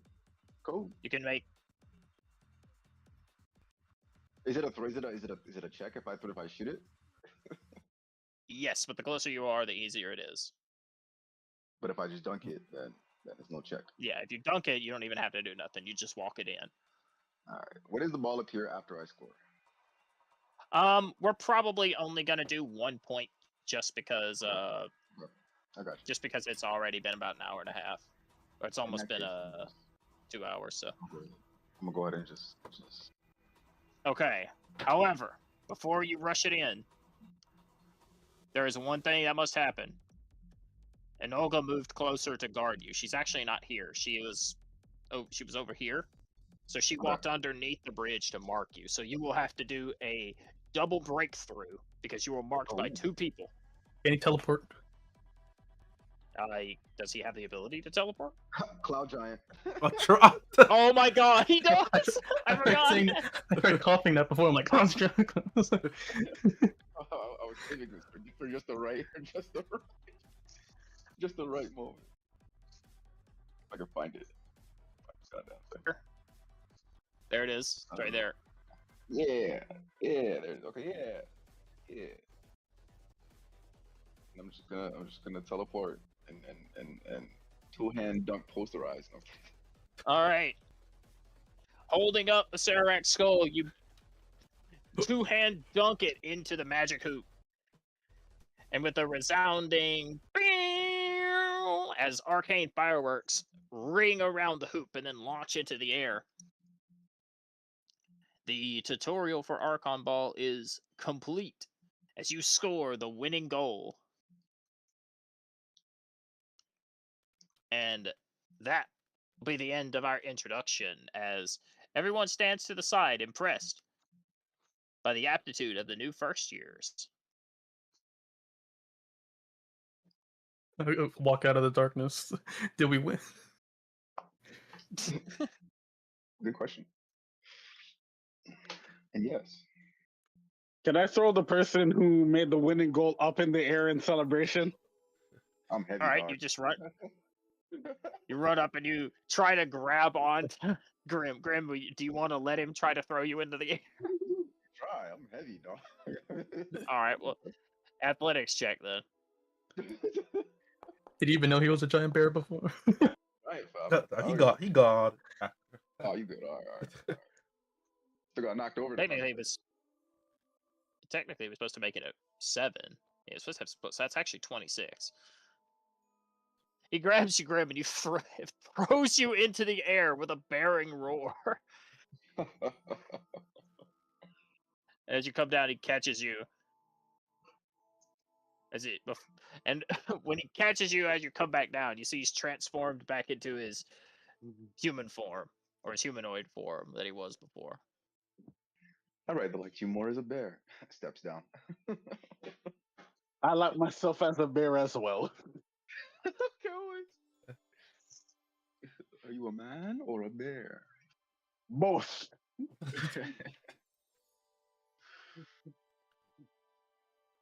Depends the situation.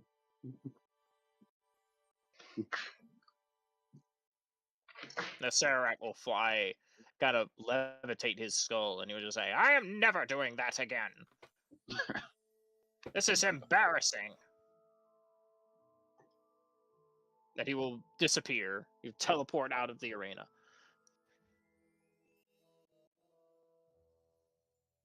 Your PE teacher will call you all up to the center ring. Come now, kids.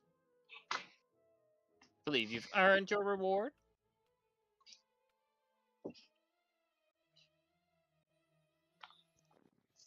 I'm 0 for 2 in these classes, huh?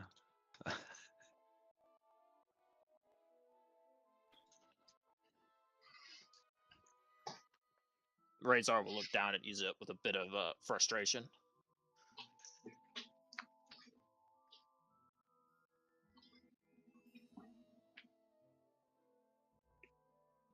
Let me grab everybody else. Well, this is not the last you'll be seeing of Archon Ball, Rufus. I'm going to be refining the rules a little bit as we go. So we're going to play it a couple more times. Not everybody, obviously.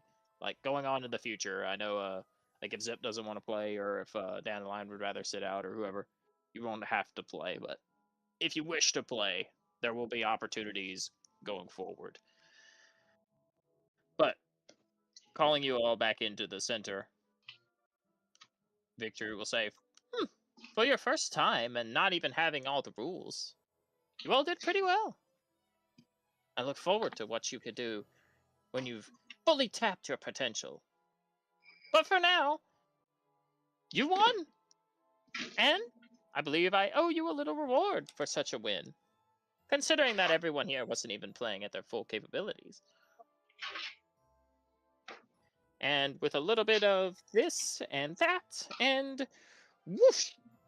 She'll wave her hands, and a little bit of magic will swirl around each one of you. And you will all gain new Archon Ball-based abilities. For the full casters, you now have Imbued Pass. Oh, congratulations. In short, you can imbue the ball, and when you pass it to one of your opponent, or to one of your allies, if it goes to built-in Gwent advertising, true. Depending on what modifier you use to cast spells will have a different effect that will happen when you pass it. So for Zip, who uses Intelligence, Zip, the ball will phase through any opponent that it goes through. Any opponent that it touches when you pass it, meaning that they are unable to try to intercept it. For those of you who cast with Wisdom, which I think is Dandelion,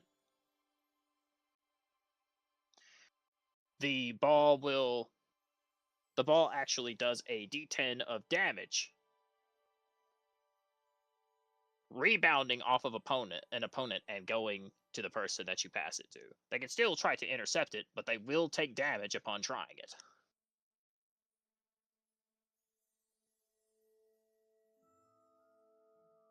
And for those who are Charisma casters, which I think is just or you have Warding Pass, which means that the first attempted interception is marked as a fail. But not only that, you also all gain a level. A level in Archon Ball. Is it my interception or their interception? Their interception. Oh, okay. Okay.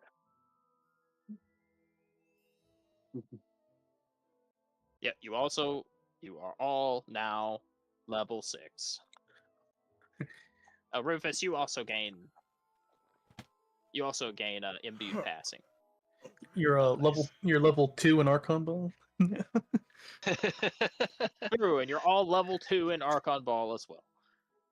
I think the main thing I want to work on before the next time we do another Archon Ball match this campaign is I want to work out the initiative order. Having it based off the formation is a cool idea that I like, but it can definitely get a little bit messy after subsequent rounds I'm seeing. So definitely a little bit of tweaking to do there, but I'm happy with the baseline for the idea, the rough draft here. But yeah, for all of you playing in my little experimental game that I'm still working on, that will be in other campaigns after this one, you all gain a level. Nice. All right. I'm glad you all had a good time. Well, I hope you did. This isn't the last time you'll be playing it. Well, some of you, I hope. I hope most of you will consider playing a little bit the next time. After all, things only get more dynamic with experience. Why are you rolling dice? Nobody said you could level up right now. Well, we became level 6. Joke.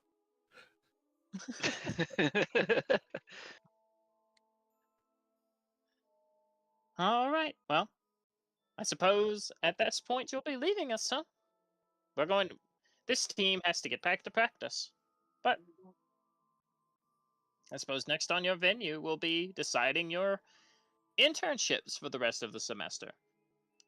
So, it was a happy time coaching the new first years, seeing what you were made of. And I hope you have all the fun of your internships over the course of the year. And remember, Archon Ball will always be available. It is a tertiary course. Meaning that, Rufus, if you would like, well, next session we're going to do tertiary courses. But Rufus, if you want to join the Archon Ball team and learn more about the game and get more unique skills and stuff like that, you can choose this as your tertiary course, just like Artificy or what Zip did with the Zip's doing with the Wicker Glaives, stuff like that. This is a tertiary course you can take. Understood. With that, I will turn it over to someone who has been waiting in the shadows. All right.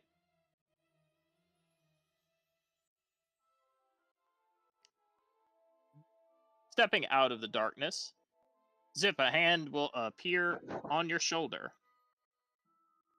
And as you turn around, you see a gaping hell portal on the ground, with a gloved hand reaching out of it, gripping onto you. You can hear, horrifyingly, I know the music is juxtaposed a little bit, horrifyingly, the screams of the damned and the anguished cries of those of endless suffering.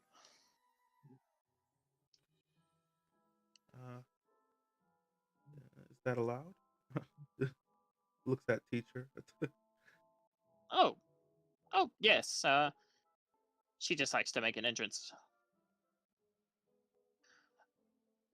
Out from the pit, pulling itself up by your shoulder,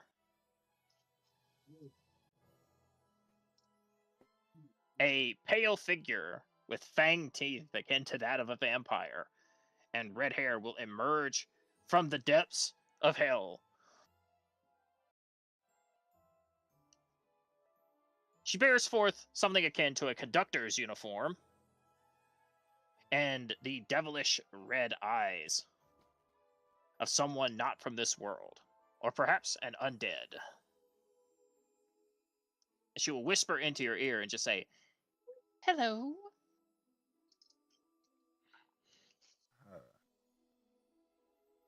Alright.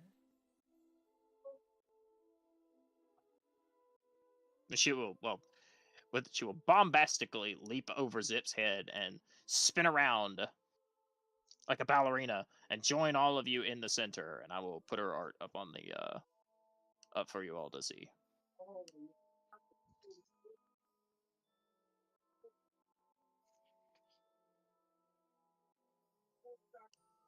Hang on, I have to actually do the thing. There we go.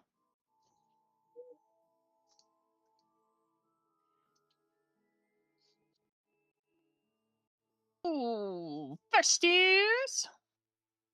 You don't know me, but I've been watching you. I am Mizramain! And as she throws her hands into the air, they will appear in bold red lettering above her. And I am to be your tour guide. Well, wait, where's my applause?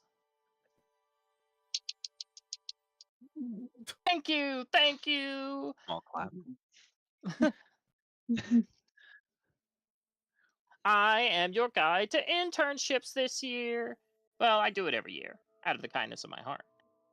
And because someone on the college is indebted to me for a deal made with the devils of hell, but, that's a whole nother thing. Yeah, paperwork stuff. Besides that, if you have any questions about internships and what you wish to do and what you'll be tasked to do and the deals you'll be made, or, if you want a one-way trip to, the never-ending darkness and the screams of eternal agony, I can help you with that too. But mostly just the internship stuff.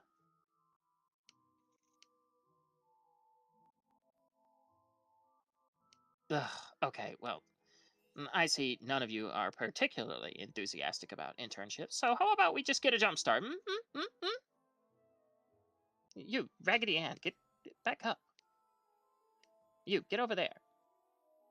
She'll kind of just start moving people around with little waves of her fingers. You'll see people get picked up and just shifted, almost as if by the spell telekinesis. She'll she will forcefully grab Dandelion and just yank her over here. Air spirit. Yeah, you just stand there, and I need you, and you get over here, and you, Dragon Man, get over there. Thank you, thank you, thank you. Ah, I see you hiding over there.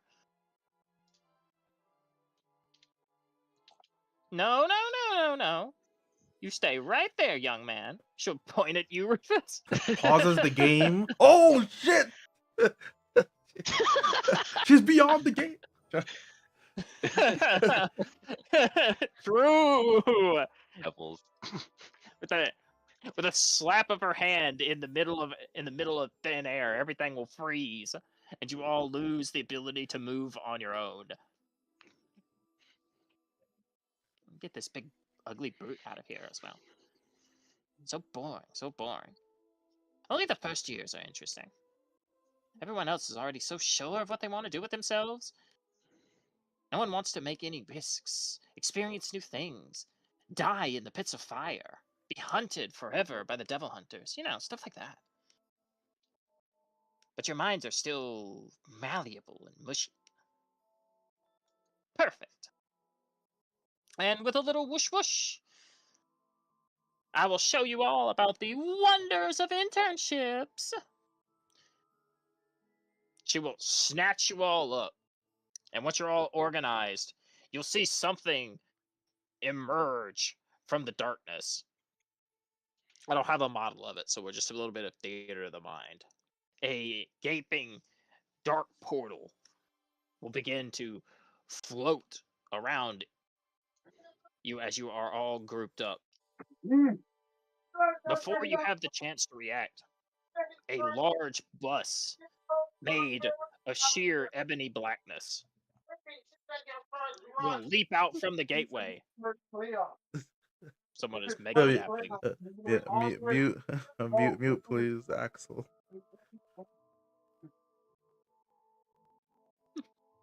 Who's Jamaican mom is flaming them?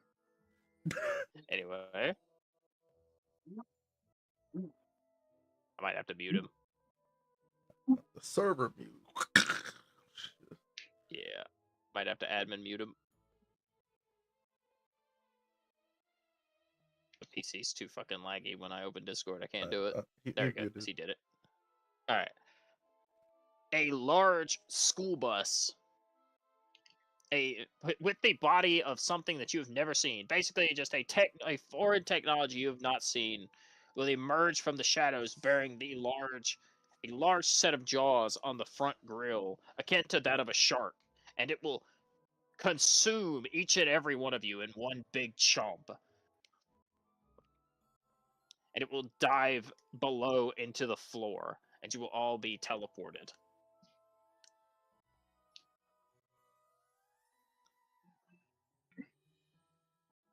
It will emerge from the ground, and dipping its head up out of the portal as if it was a black ocean, it will spit you all out in a new location with a large.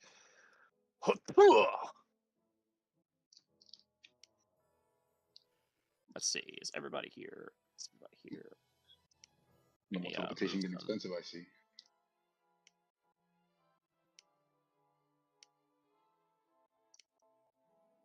Yeah. Some people were on top of each other. Let's see. 4 player tokens.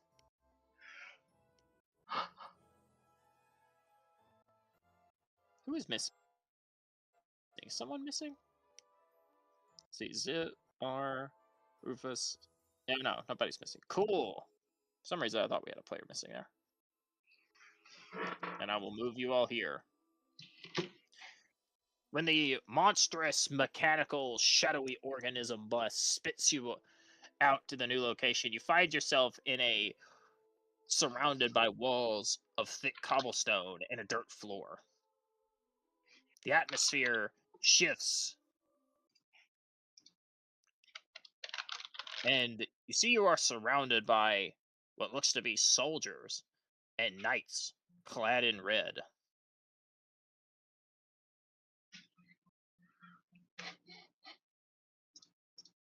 Their armor bears the shininess of steel, yet a crimson ruby that bleeds seemingly off the plate as if it was made from blood itself. Yet they stand with a regalness that marks them proud of their dignity.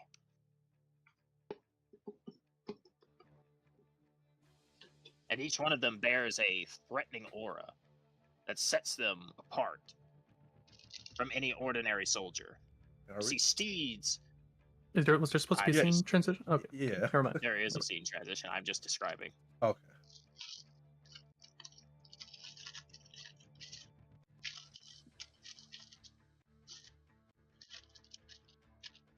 You see steeds clad in red iron, and a large war machine bearing what appears to be arcane weapons on its front and top.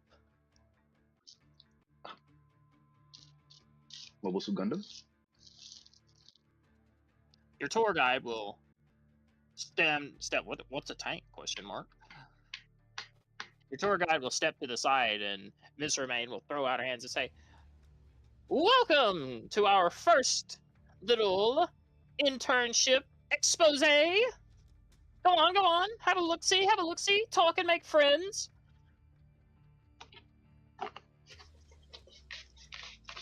Magnus, you find yourself standing right next to a threatening man in red armor, as I described.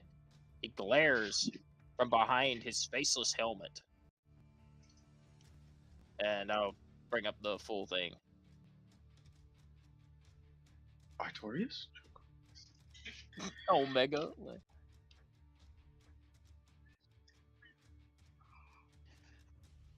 You there. Move.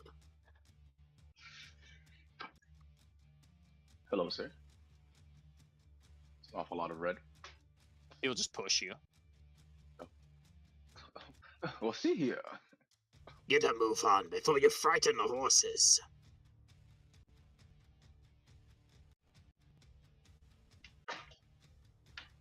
How dare you walk Rufus over just me? posting up. I believe normally hard to scare a war horse. Hi, horsies. I'm just looking into the pen, curious at the horses. Actually, the horses will talk to you, Dandelion. I say, not you me. can speak to us. Why I can. Oh, not often are there any that can speak with the equine. What brings you here? Do you not get tours here often? I believe there was. We heard something of the sort over the stable. Some school students were supposed to meet one of the leaders of the knights within the barricade.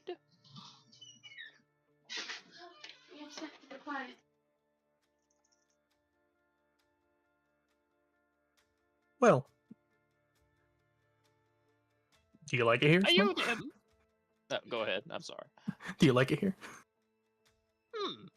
We are well fed, well treated. Although many of my brothers have died in battle. But usually it's due to chasing escaped convicts and the sort. But other than that, it's a nice way to live. You could ask the horses if they've seen anything suspicious recently regarding the past events. Have you seen anything suspicious in regards to the past events? Just quote it word for word. There has not been. I cannot say there's been much suspicions going around. We have mostly seen the inside of the stable. We saw these grounds when we first arrived, but that was quickly rectified when the Red Clan erected walls. Surely pushed you've it up seen within some the station. skullduggery around here. Not particularly, save the acquirement of that horrific war machine down there. Some form of new age mectronics or something. A bunch of magical mumbo jumbo. Oh, this is way too epic. Just the camera pans to the fix fucking that. tank and there's the epic music. Roll initiative. Oh The shit! top of the tank opens, you just see like. And you're all in AOE range for the tank shell. Oh I was about shit! to say, it Oh, goes God. haywire. It goes haywire immediately.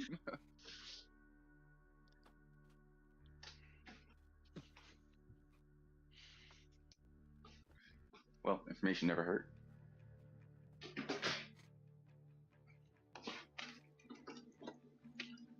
I'll give the horses a sugar cube. Delicious.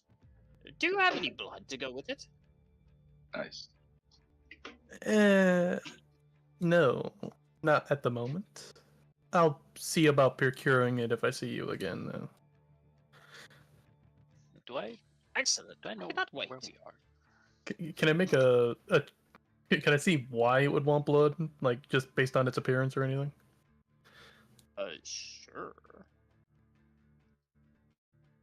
Or if is it just a horse that eats blood? Like, what the fuck?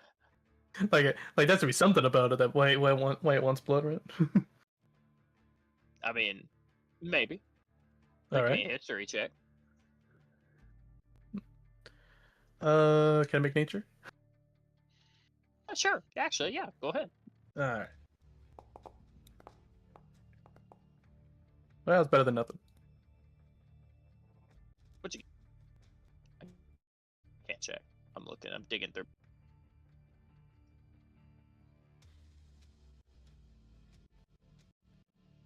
13. With the 13, you know that. I guess you can tell that while these are natural horses, they have been artificially changed through means of magic. They have imbued with some form of spellcasting to make them more intelligent, but at the cost of craving a sickening delicacy.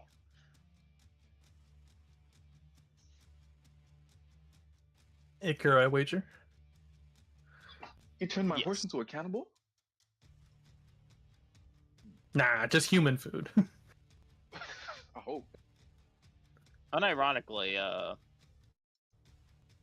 one of your classmates will actually speak.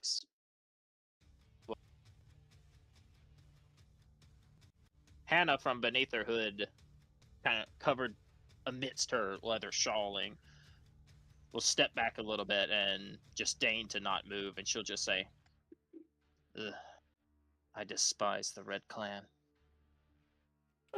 Goes goes beside the instructor and says that.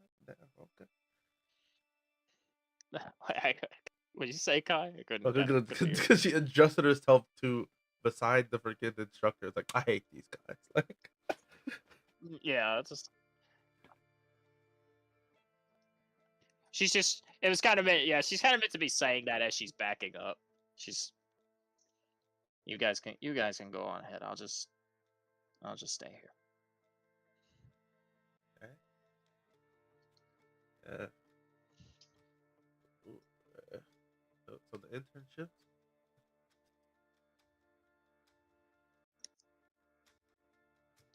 Ms. Romaine will take over. Internships inside, kids. Go on, have fun. You can see a few other students milling about, potential other interns here.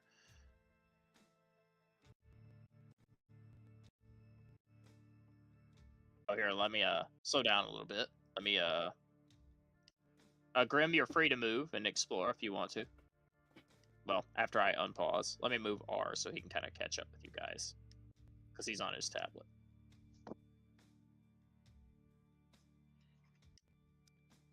There you go. Now you're free to move. Yeah. What are you doing here? You see an old mage resting on a bench gently. Just sat upon it with holding his staff in his hand. Oh, hello, welcome. Oh, Grim found the prison. All right. Say like this looks like a prison. Fucking.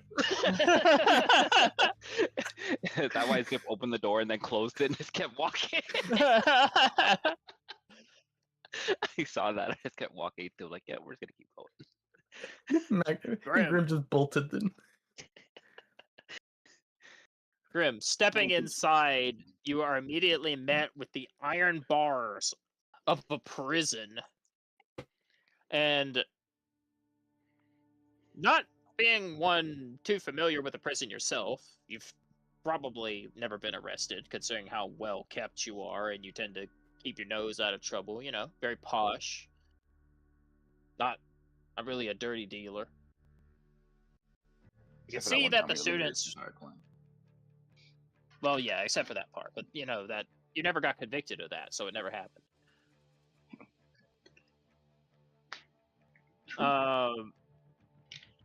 You see a few students from the college locked behind the bars, most of them asleep, maybe a couple of them sitting on the edges of their beds or this, that, and the other. And sure enough, this is certainly a jail. And it is not the best one. It's far from the worst that it could be. They have a bed, they have food, but certainly keeping school students inside a prison is a bit of a harsh punishment, especially for a college. Your mind wanders to just what authority these guys have to be throwing college students in jail. And for what crimes? Arcana check. What are you Arcana checking? Can I check the vibes of these students and see if any one of them has similar effects or like similar energies to the, you know, Why the tank? the one lady who was more, yeah. Where's the tank move? Why the tank move over? Yeah, let's just mill it about. Go ahead. What'd you say, Grim? What they doing? Yeah, similar vibes to what? If I could do an Arcana check for seeing if any of these students have like similar energy to what we felt or didn't feel where that lady was murdered. Ah, gotcha. Yeah, sure, you absolutely can. Or actually, well, I don't want you to use a tactical mind on this. You can tell that none of these students have remotely the aura that would mark them as the one responsible for committing such a horrible crime. True. Okay.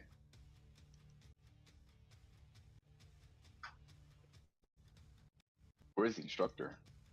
Why are these kids in here, fam? Good question. You got to find them. Do a little bit of walking around, yeah. True.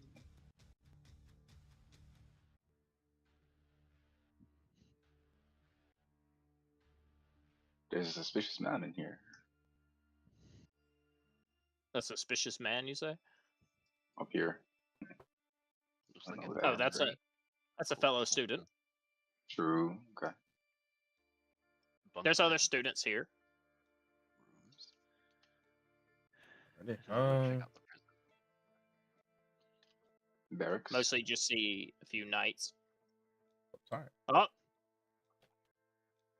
Oh, sorry. Zip, get your ass back here. No, I closed that immediately. I was peeking. It's literally cracking it open and then closing it. I mean, Nah, they heard you. I could make a perception check to see if she saw you, but also Murphy once told me don't make unnecessary checks for NPCs. So I'm gonna take that advice this time. All right, cracking the door open briefly, you see the visage of a dangerous-looking woman with a large collar. Her armor sporting the same bladed, bloody design as the others. Pretty cool. And she will stop you right before you can close the door. She's on that door in a flash, and her foot is blocking it as you try to slam it. Hop over the freaking table. Hey! Like, okay, all right, damn. I was joking. I was joking. She speaks in a thick foreign accent. I'm gonna do my best here. Where do you think you are going? Bernetta's I here, was boy. just lost. The instructor just told us to go inside and didn't give any further instructions.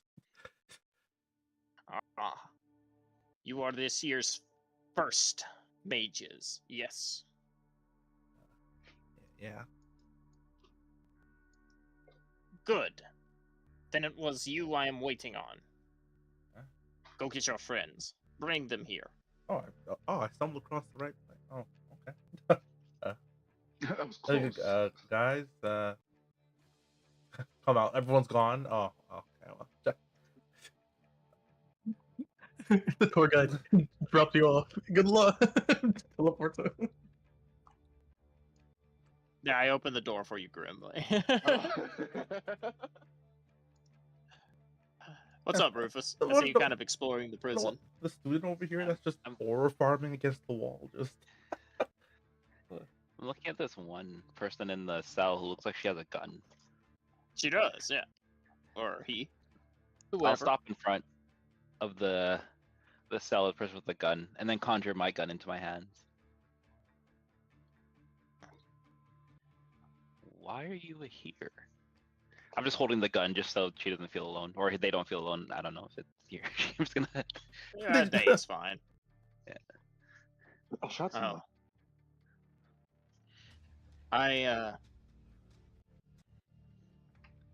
You probably shouldn't be talking to me.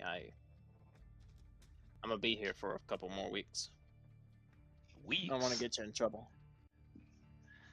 Well, they kind of dropped us off here and let us roam free, so I'll just. Yeah, you're probably first plead year, right? ignorant.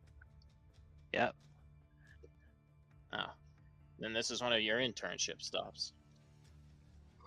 You with Rufus is Miser not. Man? That's right. Yeah. Remember my first rodeo? Although it wasn't these guys that I saw on my first trip, or on my tour guide. Rufus will look around. It's like, where exactly is this?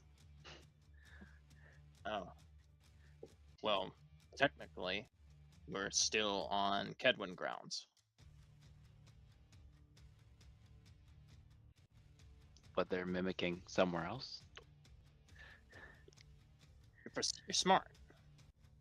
Yeah, this is made to look like somewhere else, but this is still on Kedwin grounds. It's just outside the college. Interesting. Chris will rub his chin as pieces start to fall together, but he will. I guess, do I hear like the shuffling or the sounds in the hallway of everyone moving in a? Yeah, you do. Yeah. I mean, I'm sure Alright. Zip would probably. You'd also probably hear Zip say, call out to everybody. My icon is underneath R, and I can't move. Oh, I got you, bro. Arrow? Do you have arrow? Well, I will, I guess, tip my gun to her and then vanish it, or them, and then vanish it, and just say, well, hopefully the rest of your sentence, he'll hesitate and then say, and isn't too bad, and they'll let you out soon for whatever you did. It feels weird to trap a student in a cell, but Yeah, watch what rules you break. Rufus will nod and then be on his way to catch the rest of the class. Whee! What Then did you while break? he's running, I'll just bump into Dandelion. Like, oops, sorry. Hey, watch it. Sorry. Is the room over here? Yes. Yes, you're in the right place, Rufus. Dandelion, get your ass in there. I was lined up. No, I'm not. I wasn't actually gonna move you in there. You're fine. She wouldn't care. She wouldn't be that specific, that much of a stickler. But I am. Get in here. Welcome, first years. I am Shale Corporn, but you may refer to me as Officer. Do you know who we are?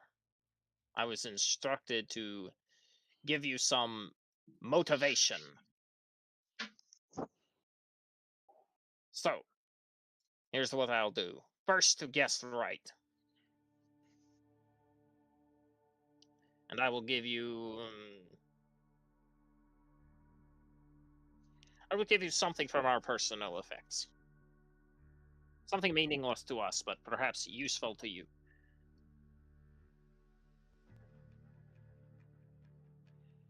Who are we?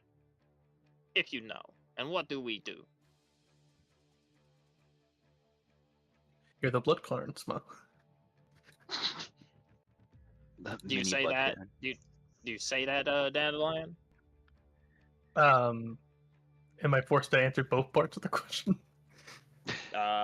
If you want the reward, you have to answer both parts of the question. You can also attempt to make a check to try to understand more about them based off their symbols, based off the armor, their emblems. I mean, I'll make the check if I can. Embossings, yeah, you can. Go ahead. Be history. This would be history. History. All right. I'll let me double check if Lucky's reactionary or beforehand. But if you know the answer if you know an answer in character, or I guess out of character, you can feel free to. Actually, that would be cheating. Man, Yeah, I'll just Lucky history. But... Go ahead, Dandelion. Okay, 13 again. 13. Well,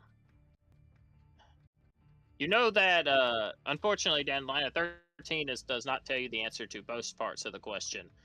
However, you do remember hearing Hannah call them the Red Clan, which likely has something to do with potentially where she's from, maybe? Or at least close to where she's from.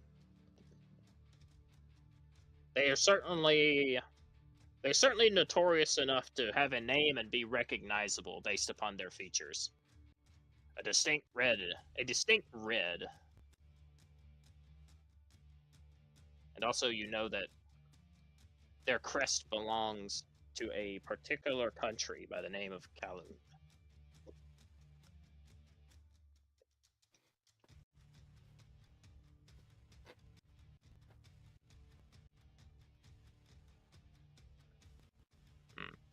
None of you? Are you all so inept and devoid of knowledge that you have not heard of us? And I thought they invited the best here. Rufus will slowly raise his hand. I thought we were being invited by people that were important. Scratch his head. I would watch your tongue, sheep, before you get it sheared.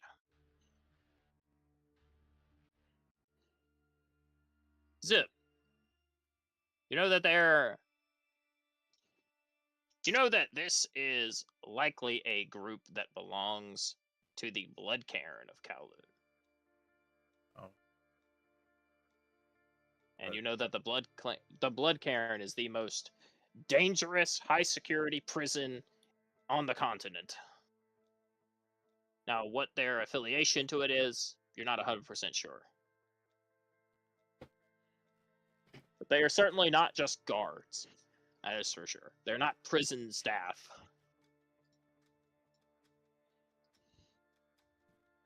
I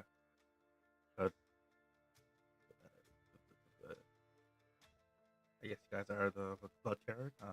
That one prison. Yes, you are partially right. But there's more to it than just that. The prison has many different sects of staff. Can you tell me which sect we are? What we do in specific? Keep records, maybe.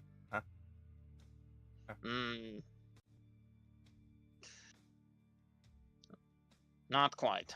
I suppose in a way. You're not entirely wrong, but you are also not close enough. She'll point to Rufus, who had raised his hand.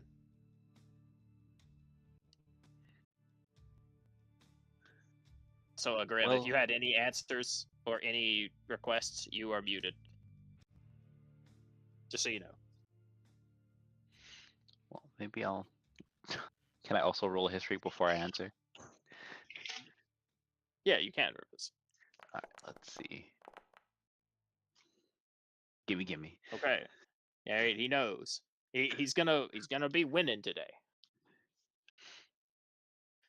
Alright. Or perhaps maybe there is something deep down inside of you that knows very well what this is. True. You know the same thing that Zip knows. You know that they belong to the Blood Cairn of Kowloon. They are both the border guards as well as the detentioners of the worst prison on the continent. They serve as the separation boundary between the east side of the continent and the west side of the continent. But based off of their specific markings and their clan tags, they are the Red Clan. And the Red Clan are the Justiciars. They are the hunters of escaped convicts. They also serve as the guardians of the ground. So they are essentially both militia and Security. and basically marshal. They're basically what amounts to U.S. Marshals. They have the jurisdiction to travel to other countries and hunt down escaped criminals of the Blood Cairn. Sorry.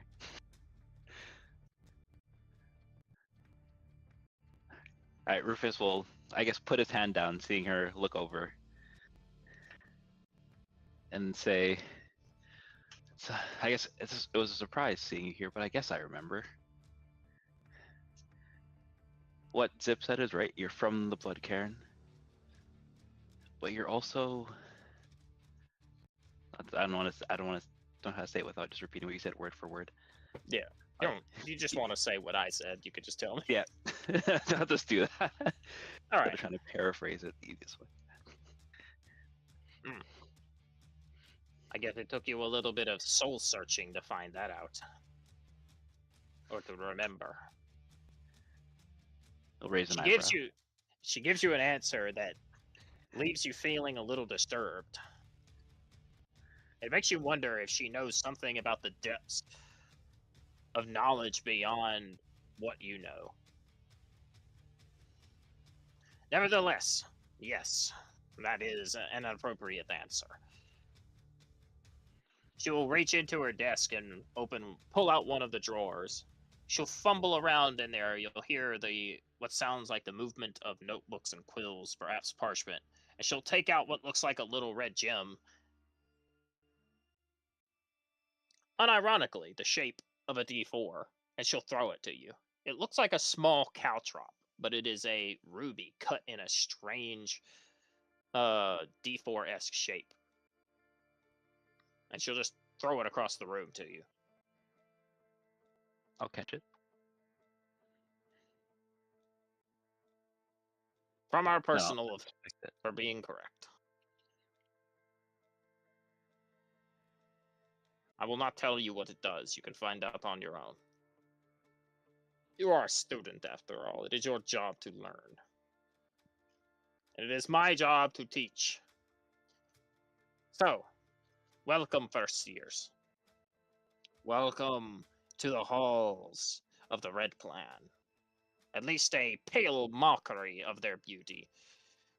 These do not hold a candle of the ornate specificity of which we own. But it is a temporary fixture, for we are here to serve as your guardsmen and the ground security. I was told that it was customary at this college that a clan of guards who are from foreign lands are invited every year to teach students martial abilities. In order to widen the scope of your horizons, she'll do air quotes with her fingers at that, as well as protect the college grounds from foreign and inner threats. And considering we have magical attunement and hunt magical criminals very often, we were chosen this year to represent the guardsmen of the grounds. So it will be the Red Clan on patrol in your streets, arresting your criminals, and punishing student rule breakers. She'll leer at all of you, likely having known you walk through the prisons.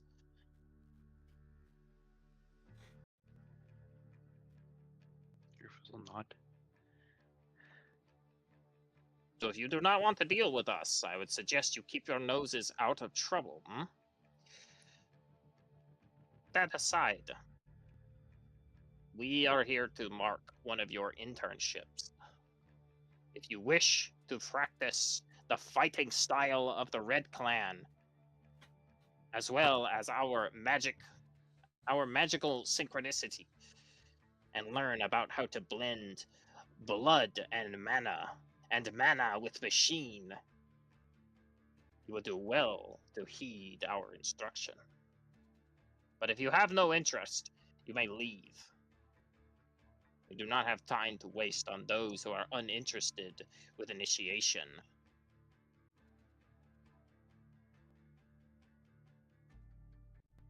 Man just leaves. I was already gonna.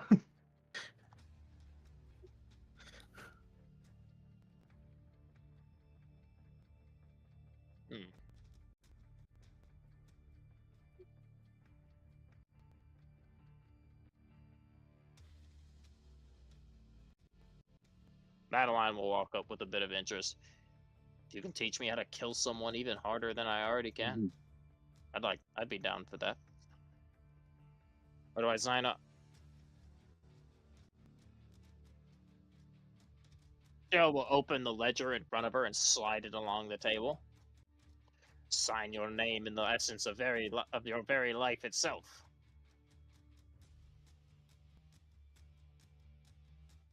And she will prick her finger, and sure enough, sign her name along the ledger. Welcome.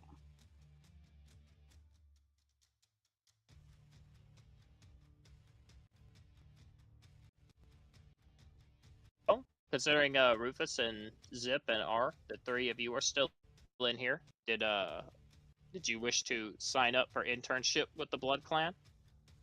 How many can you sign up for? Just one. You can I wanna know. always decide later. I'm gonna say. I am very curious, but I want to see what my other options are. You will not find a better one. We shall see. I'll leave. People leave. I know Zip already has one in mind. Wait, is this a internship or a tertiary? Sorry. This is an internship. Oh, I'm not gonna lie, the combo of Wicker Gleam and this is Ooh.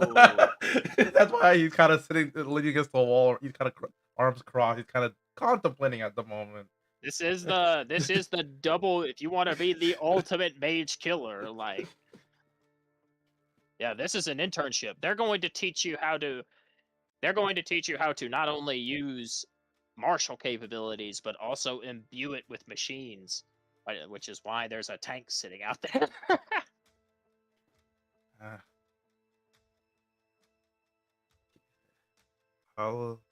He's gonna just kind of he's gonna say, I'll think about it. Do not wait long. As they say, you must strike while the iron is hot. Cold iron is likely to break.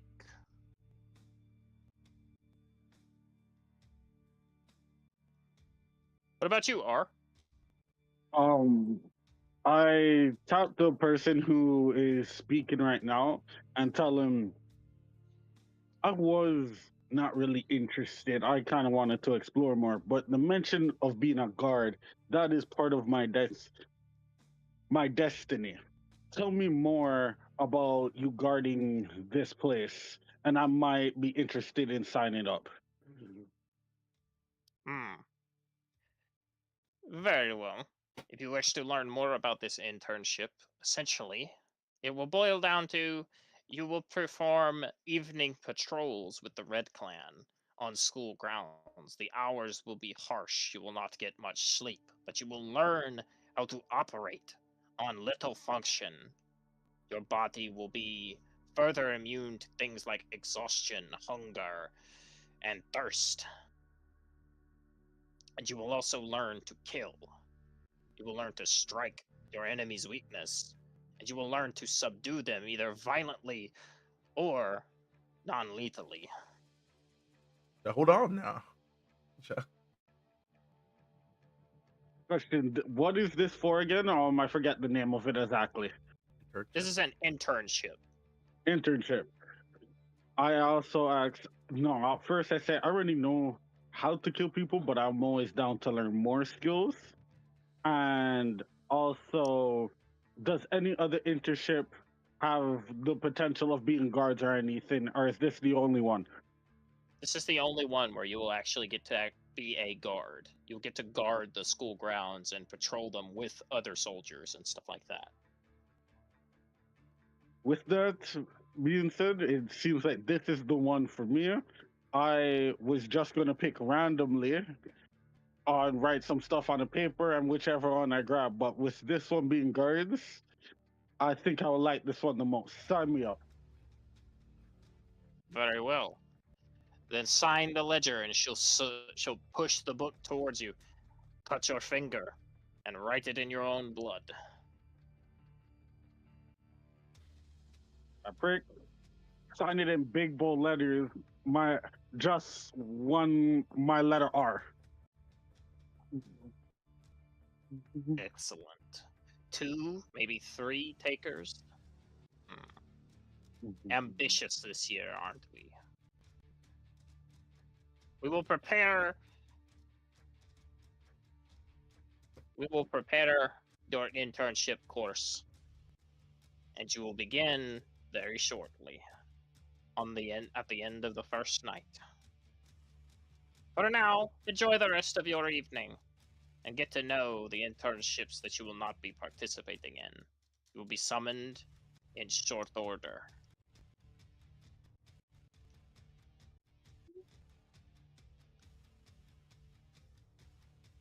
Look around the prison a little bit more. You can look around if you want to, but Yeah, I wanted to. Oh, sorry. we are starting to run short on time, so gotta be quick.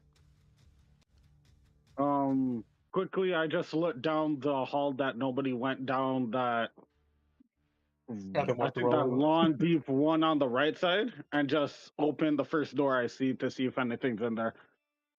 Oh, that's the prison. Ah, Yeah, is there they any looked people in there? Oh, Oh, okay, yeah. they did look in there. Cool.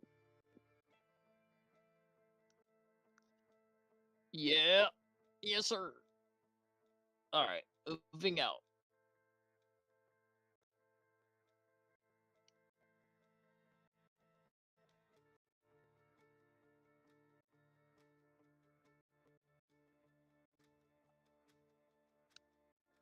So yeah, we can come back and we can still choose after, right? It's not just locked. Yes, you can. Okay. Yeah. Basically, I will need to know what you choose before next session by like Wednesday. All right. Oh shit, who died?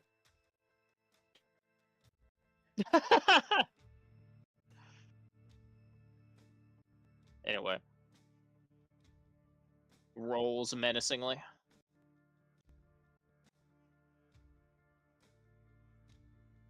Anyway, approaching as you're all leaving. One of the knights will walk up. Magnus like inspecting the tank.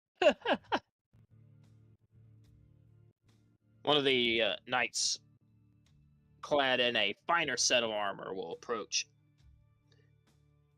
Good to see two initiates. Welcome to the Red Clan. At least this small sect of it for the rest of your school year. You will be put through the ringer. Try not to break down and cry.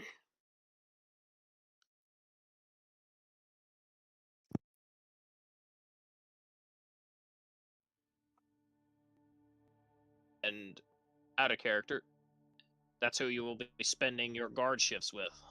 Red Clan Argus. The first commandant.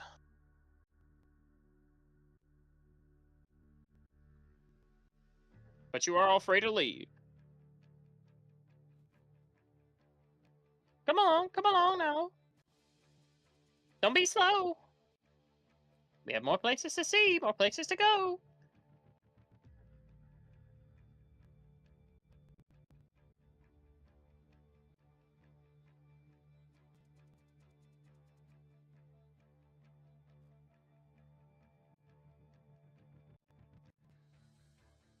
One of them I might not be able to do because I'll have to fix the token for it, so it will take time to adjust. Ugh.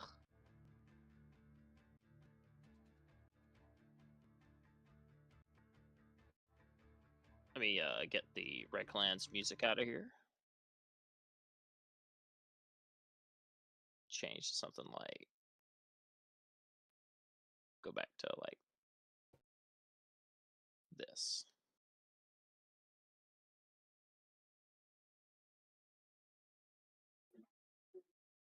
Oh, please, Kinko, please don't start lagging.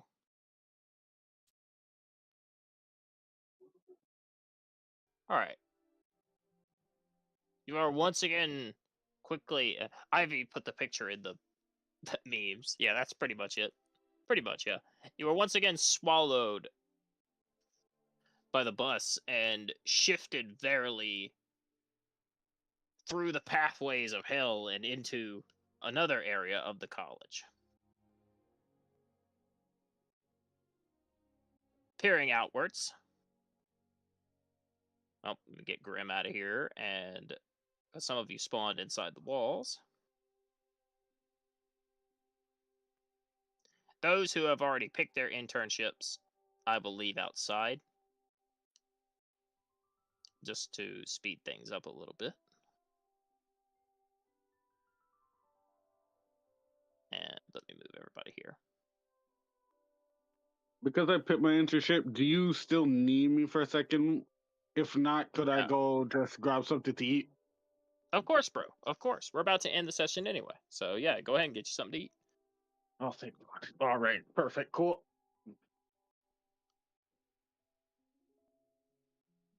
All right. You stand outside a building with a sign that details itself as Aeronep's Delivery and Fulfillment. Likely, this is where the school post is done. The mail is run packages from home, from wherever you are originally from. If you have family, friends, or this, that, and the other that would send you things, this is where they are checked through and delivered. And also, this is where all of the news is printed and sent out to the students in their dorms every morning about the goings on at the college and the things that will be happening. Sports events, award shows, this, that, and the other. Grim, stop reading that.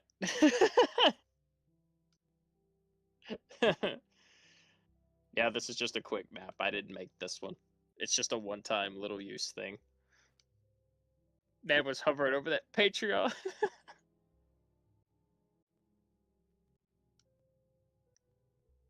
But you are you can feel free.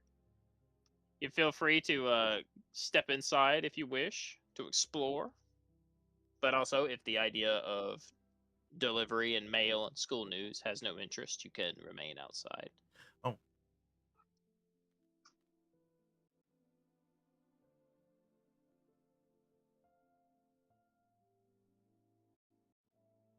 Seeing you walk by, Dandelion, a woman from behind the desk will say, "Hello. Welcome."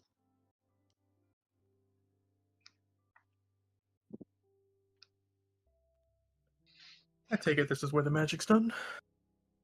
Yes, there it is, the printing room. Enchanted presses make the process very quick. Although the actual delivery fulfillment and stuff and things done through that end, the stuff that is brought to us is done through a subsidiary. We simply rush things through the college using magical transit.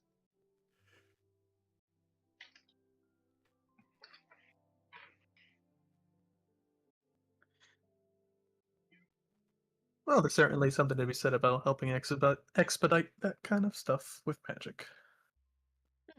Very true. I suppose you are the first years, though I'm guessing by lack of the lack of attendance, either most of you failed your entrance exam or some of you just aren't necessarily interested in the post, which I can understand. It is not the most explosive thing to be involved in, but it is fulfilling and it has its own lessons to teach. It's work that must be done. Someone has to do it Indeed. anyway. Indeed. Being specialized in delivering the post can often improve one's wits, one's ability to move, the ability to locate faster routes and tighter corridors. Quite tactful and useful, if you put your mind to it. Everything must be done with haste, after all. Well, I have a knack for micromanaging. Oh, do you now? At least when it comes to the works of the summons. Ah, summoner, are you? Conjurer. You would fit nicely here. You would put your summons to work, assisting in the post, allowing you to be in multiple places at once.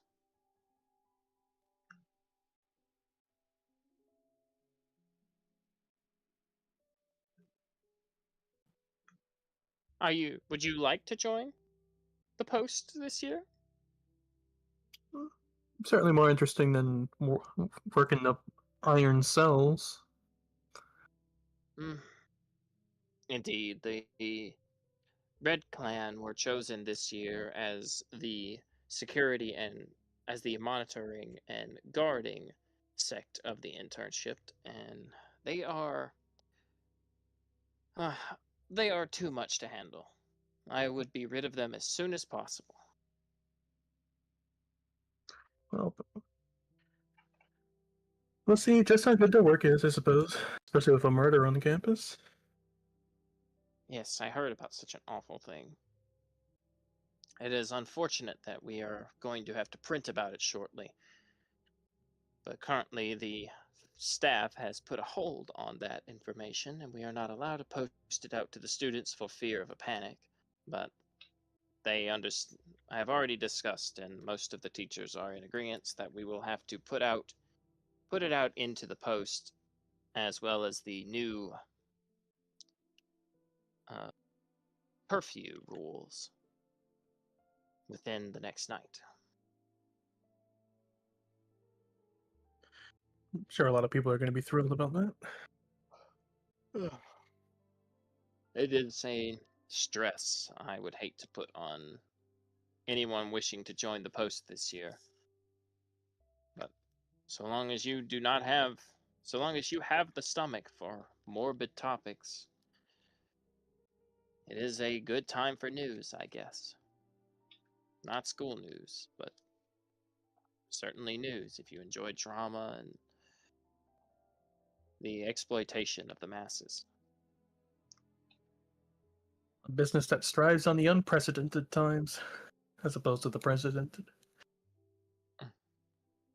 But on the other hand, I suppose, outside of the doom and gloom, being a part of the post, we can certainly help you improve your speed, as one of our benefactors is quite skilled in rapid travel and the transit of delivering packages. I suppose that would help me. Indeed. Have you heard of Shoe for You? Oh my! We're gonna shoot for you. The multiversal fucking service. I mean, Damn he it. had he If had you a had his dream. token, if you had his token, just drop him. I don't have access to his. I would have had his token here, but I don't have access to it. But I would have had him like in like a corner of the room. But it wouldn't have been him. I would have like made it a gold statue or something like that. It would have been a more obscure reference, not directly just him just being here to role play. No, it would have been like a statue of it. But yes, that is the implication, is that their packages are delivered by Shoe for You. Auger.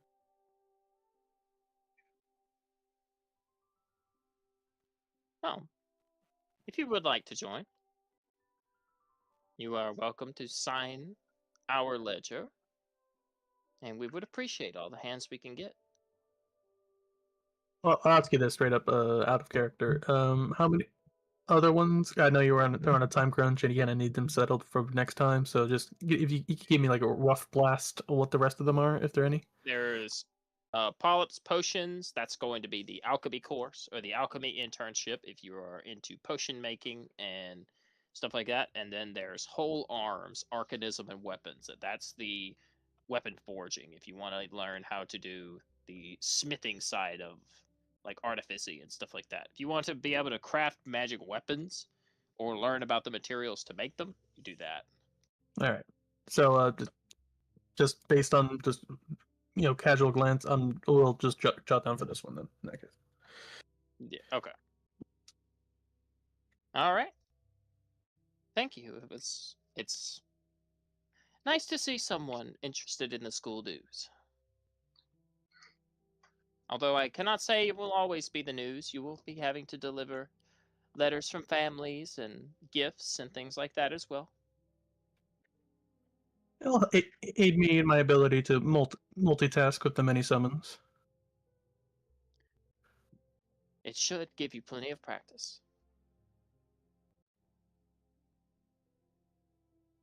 All right, gathering everyone up. I just whistle and then like 100 fucking sheep come in and start working the fucking presses.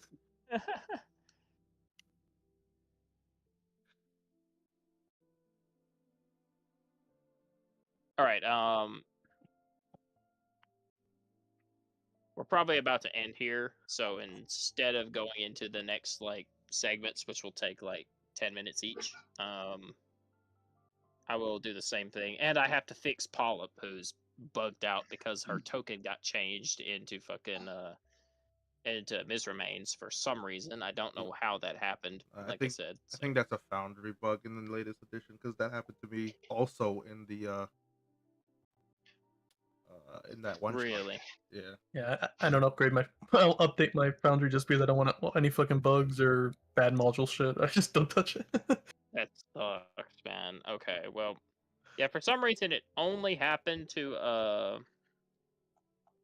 Seren Victini in the Archon Ball field and Polyp in Polyp's potions. So, fuck it, whatever.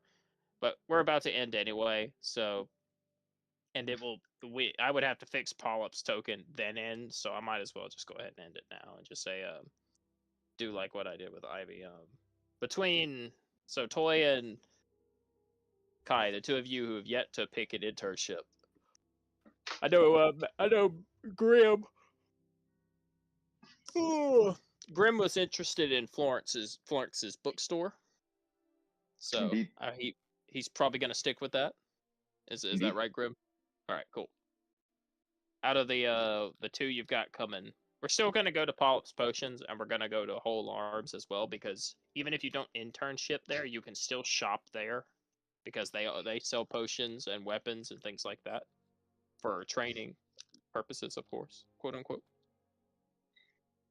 But does arcane smithing or potion making interest to either of you in character? No, not really. Okay. So, Why? Zip, are you gonna stick with the seam work, like the thread work and weaving with Lazalar, or are you also going to join the red clan in the guarding and monitoring? That's like the decision I have to make, and also it's kind of like a back implication of like kind of like actual in character like crossroad path. So Yeah, I have to makes think about sense. it a little more. Well, you know what the red clan will be offering. If you want, I can DM you what kind of what you'll be getting into with Lazalar's stuff. Kind of what you'll be exploring. All right.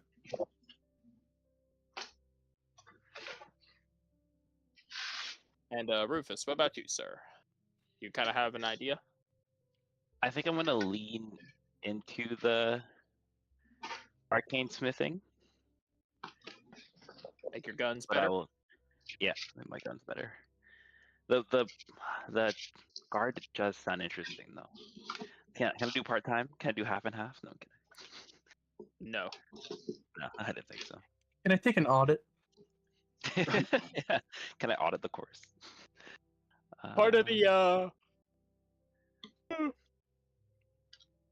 part of the work with the Red Clan will involve being less affected by exhaustion. So you would be kind of being counterintuitive to that, doubling up on internships.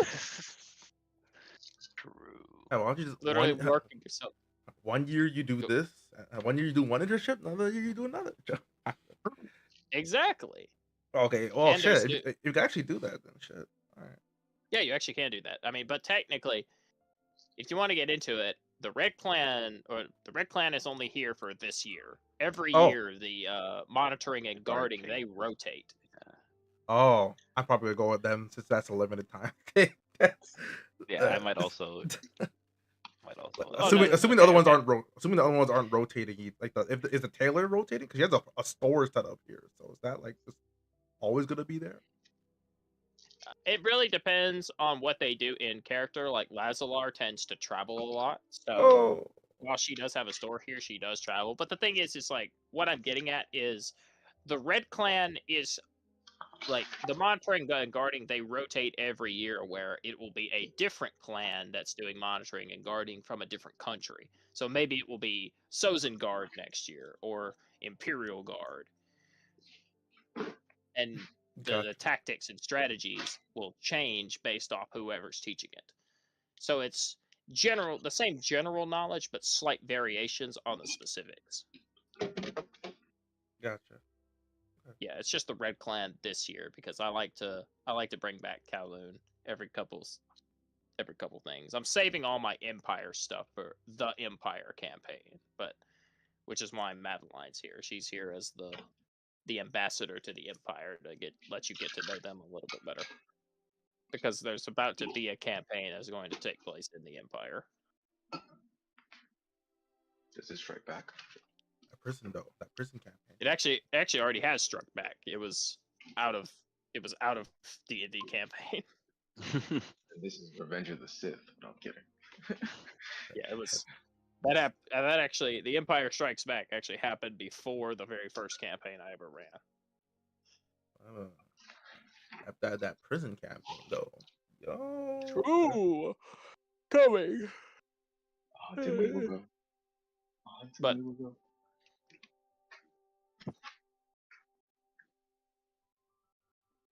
But yeah, that's where we'll call the session. So, thank you all for joining me every week. Make my dream come alive because the players have no one to DM for, and I hope you all had a fun time. Hope you enjoyed the rough draft to Archon Ball. I know it still requires a lot of work. I know Murphy would probably give me an earful about it if he was here, about all the stuff I needed to work on for that. But it's a rough draft. It's something that I want to carry over into maybe once in a while, bring back in a campaign in the future, or this, that, and the other, at least mention it. And it all kind of starts here, so I'm still founding the rules for it, things like that. But yeah, I hope what little bit you played of it, you like the idea of, and the kind of rough draft. And it's cool to see everybody settling on their internships. I will add your internships to the Alley of Aeons, so that they will all be part of that map now. And yeah,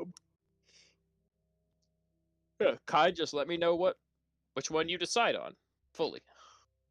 All right. But yeah, next session we're gonna finish up. We're gonna visit Paul's Potions and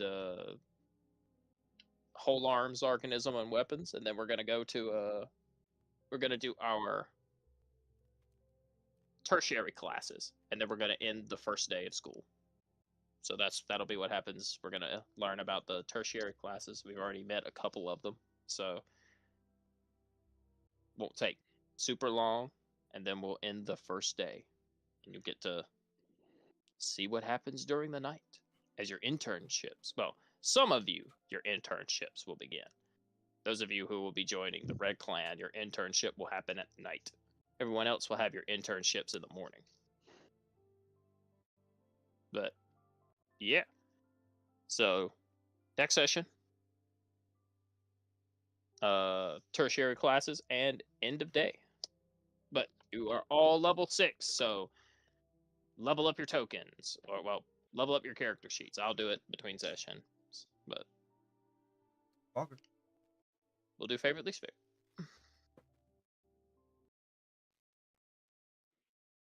I won't leave the music going.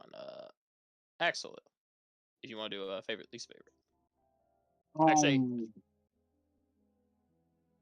yeah, go ahead. I think favorite is I forget the name of it. The game that we played. I very much Argon like Ball? the mechanic. Yeah, I like Argon Ball. Liking to getting know more about it. One thing I will say too, because this is my first D&D game, you're a really good DM because I'm getting moments where I thought it would be a down where I didn't get to look around the prison because I'm not using an actual computer. You were able to still get me into doing everything I wanted to, so everything's been good with me. And yeah, I have no downs. All right, thanks, man. Really appreciate it. That means a lot. I'm gonna go ahead and do toy now. Since you said you have no least favorites, what's your least favorite toy? Favorite? Yeah, also Archon Ball. It was a bit slow at the start, but I could see that it's gonna. I could see how it could be interesting and fun once everyone understands the rules and we know how the flow of the game should work a bit better. But I do like the intricacies of it and how, I guess, yeah, it's new. That's like that. It's something new to do inside D&D. So it's familiar but also new at the same time. I like that. Yeah. Least favorite, having to choose one internship. Having to- I knew some people would like the Red Clan the minute they saw the fucking giant ass tank sitting in the middle of the parking lot. Like, So I guess that I should bring up a question. So for like the magic armory versus the Red Clan, because they imbue technology with like magic and blood, let's say, how does that differ from the other magic? I well, guess how would that differ from the magic armory? the magic I know armory is outside of just oh, go ahead. that's teaching you how to craft, smith, and improve magical weapons, armor, as well as things like magical items, like wondrous items. Like ring of protections and stuff like that. You can craft them, you can improve them, you can learn how they work and the depths inside them, as well as the tools that you need to make them and the materials that are involved with it. It's the depth of knowledge about how crafting magical items works in this world. And you will actually get the opportunity to maybe make a few from a list that I'll give. And while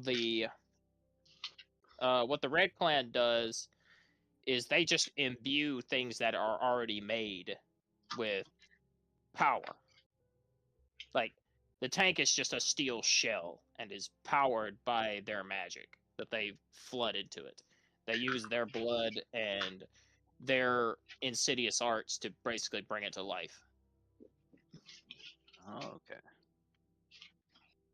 That's kind of Bring the your gun to difference life.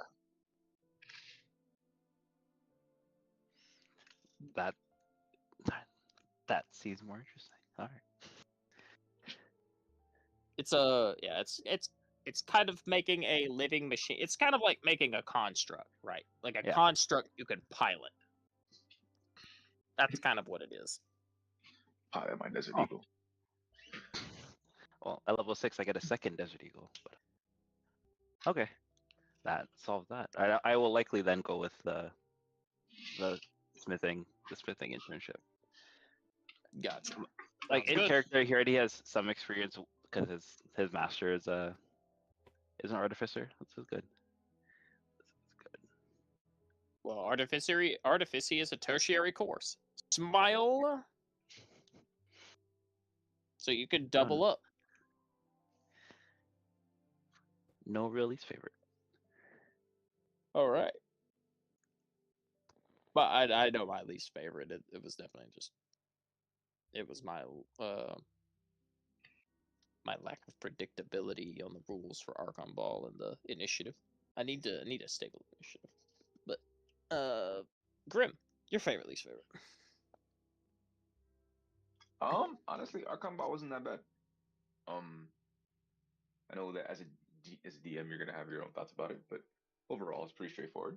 And it's never easy to like multiple interactions at once. So, as far as I also don't really have a least favorite. Pretty like we were just exploring and got to enjoy Arkham Ball.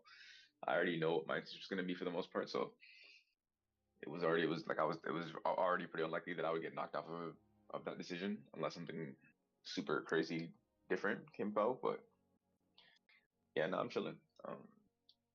Yeah, All right. Thank you, sir. Glad you had a good time. good rolls. Ivy. Hello. Archon Ball. Very I like the dynamic of it. I like the how it's not just all magic. It's not just all athletics. It has a good variety of different, different saves, different checks, different abilities, sort of thing. And I could definitely see something that could be fleshed out. Of course, in translating that, at least an adjusted form of combat into a sport like that, it's going to take time to make sure it go because it needs to go fast, And ultimately, Yes. I think we had like a total of like one turn, kind of. Yes. So I already know some changes I'm going to make going forward. yeah. But at the same time, it's half of it's teaching it as we go on. So like the more you use it, the more people will be able to adjust to how it plays better. Yeah. But I enjoyed it, and I like doing different shenanigans and stuff, even if it doesn't all pan out. And the BloodCon was cool. It was cool seeing the border people. I remember them, and then mail. Mail. Amazon. It makes me want to wag my tail.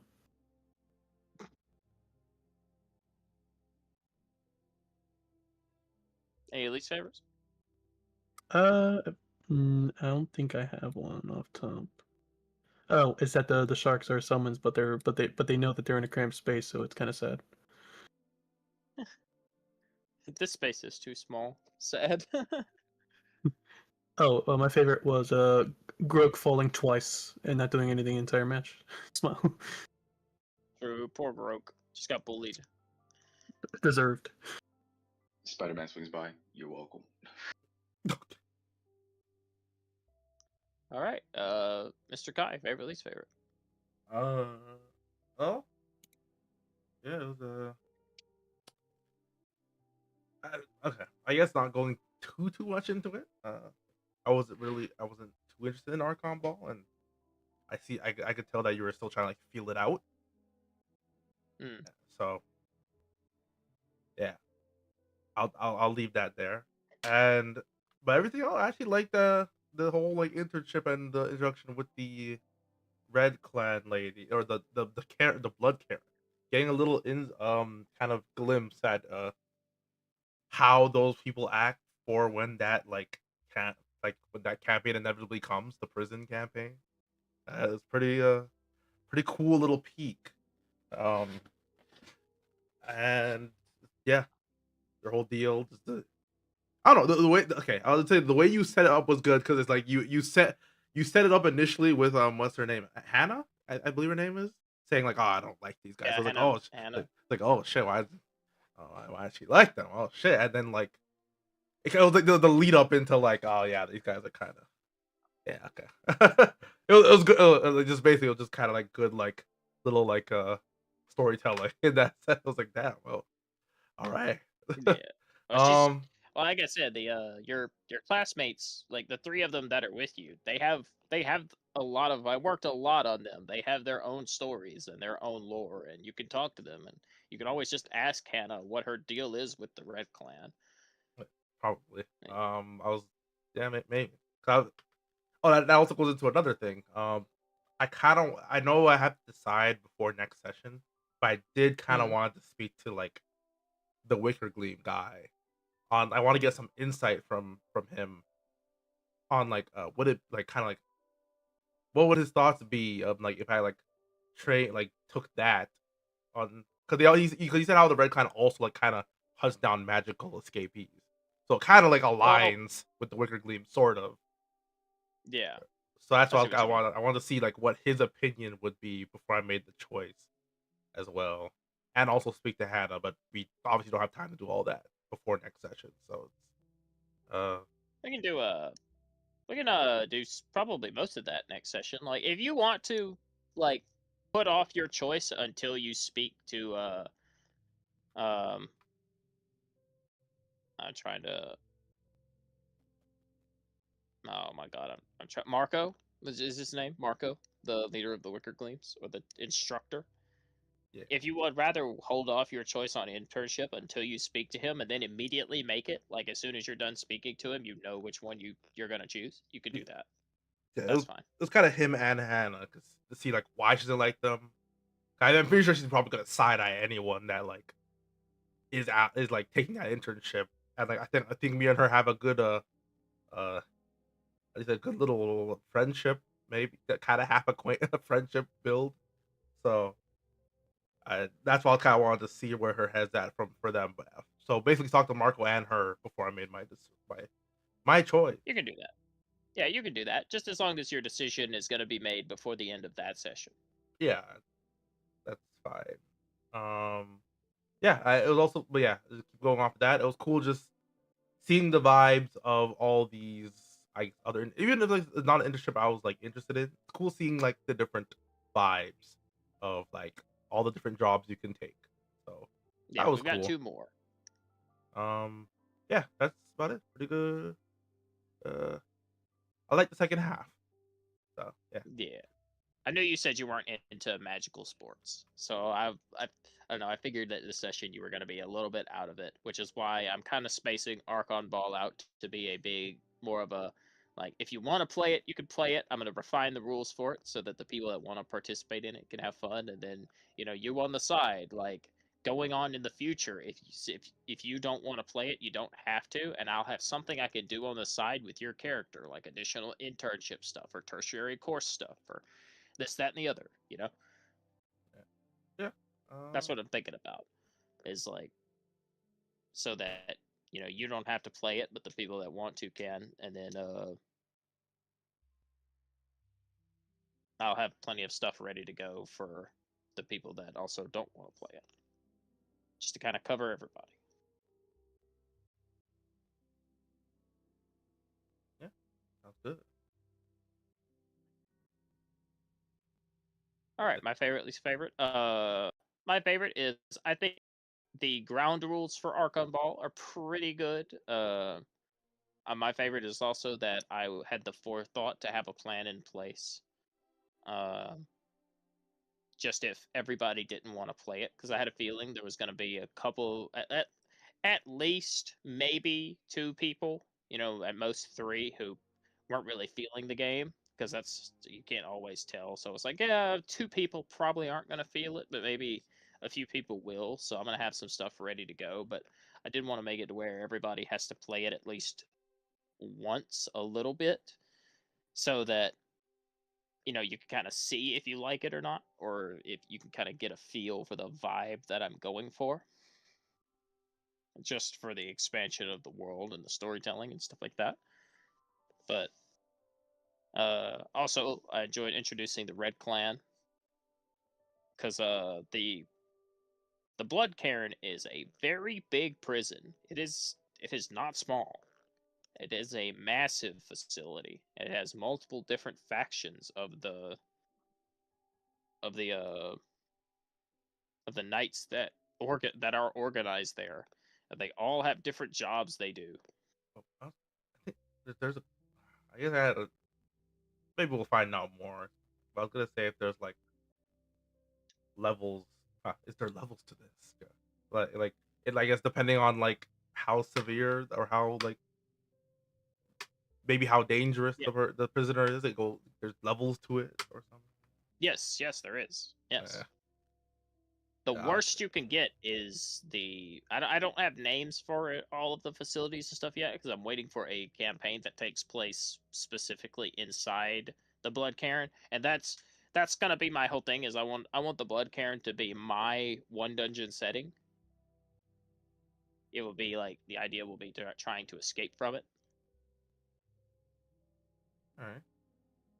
or at least something along those lines. I don't know. That's for chapter 3. But Oh shit! yes. That shit back in chapter 3. Oh. All right.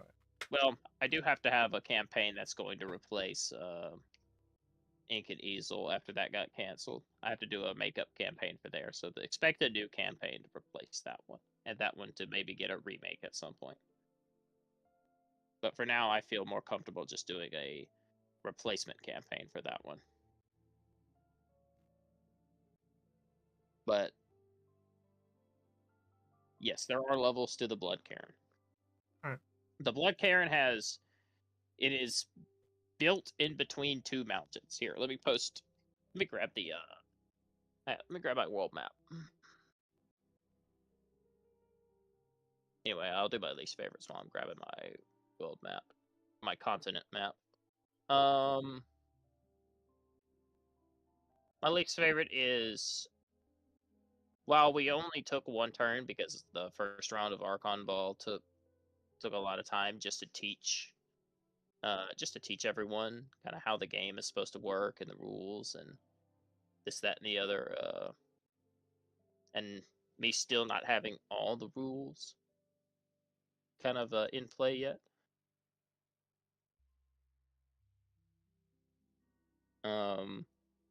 I did not predict that initiative would be such an issue.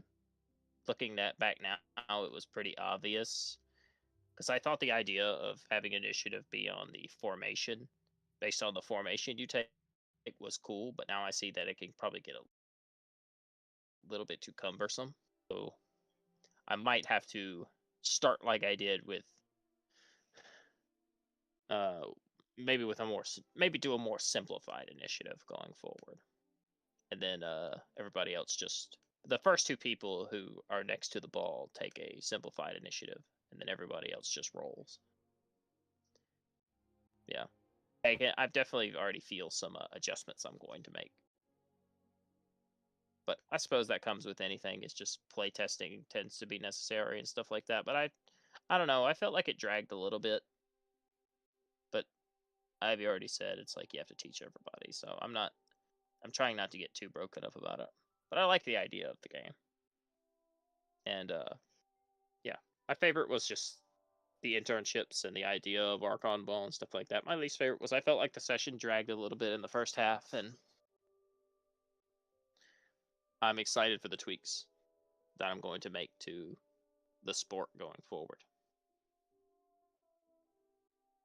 But that aside, that's about it.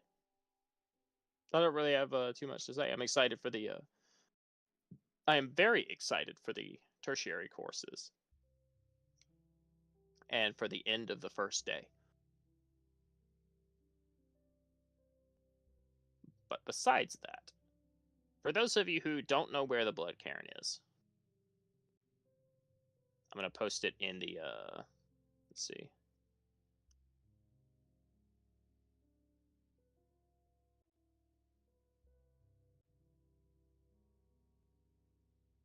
Here, I'm going to make a new channel in Kirstein.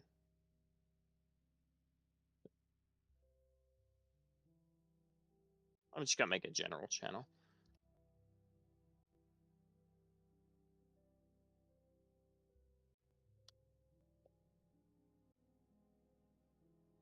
There we go. Make a general lore and updates channel. Updates, maybe. When I say that the Blood Cairn separates the east and west side of the continent, it literally does. So here's a zoom in on my continental map. The Blood Cairn is right there. It is that the entire Blood Cairn is that massive gap between those mountains. What?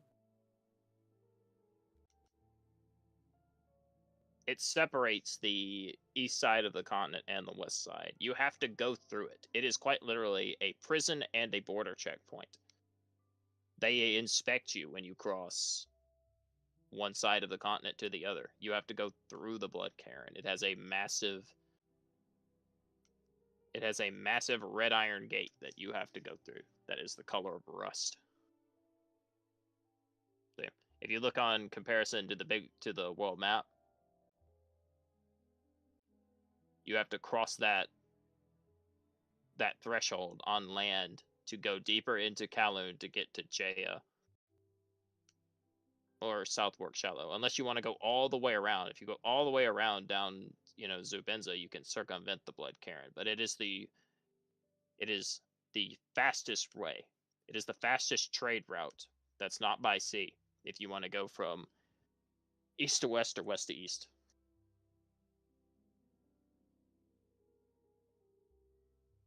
So the Blood Cairn is quite a big deal, and it was not always a big deal. It was originally built as just a prison, but it expanded and became absolutely an absolutely massive facility with a ton of power. They have their own military, their own type of government body, and they still act as a prison. And then they eventually expanded so large that they just became a border checkpoint as well. They have a massive grip on the trade of Kowloon and are very influential. Which is also why they are so heavily armed.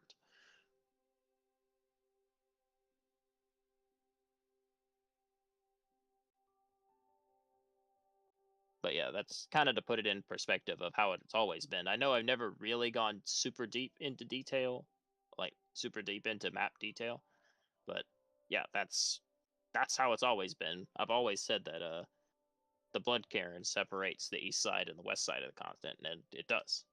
Now that I'm going into detail, you can see how it does. Yeah, they are right through that narrow choke point. Obviously, the facility is not the entire size from mountain to mountain, but that entire area is their territory. The prison sits smack dab in the middle of it, and if you try to go around it by going through the mountains or going through the lands near it, they have armed patrols and this, that, and the other, and will arrest you because you're in their land trying to circumvent their border.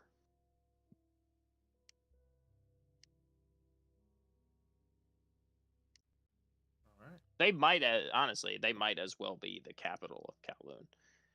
They are not, but they have so much power and so much influence that they probably could be the capital if they really wanted to be. But the only reason they're not the capital is because the Blood Cairn is still considered a prison.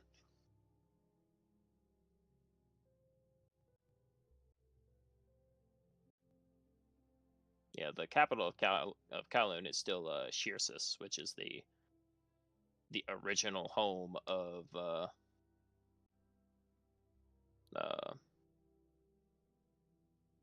Lady Dubois, who originally founded the Court of Dubois.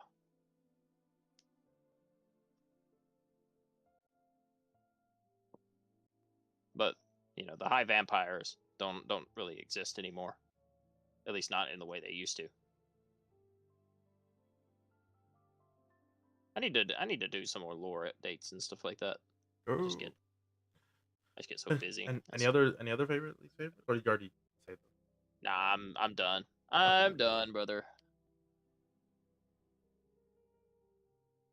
Yep, I am done.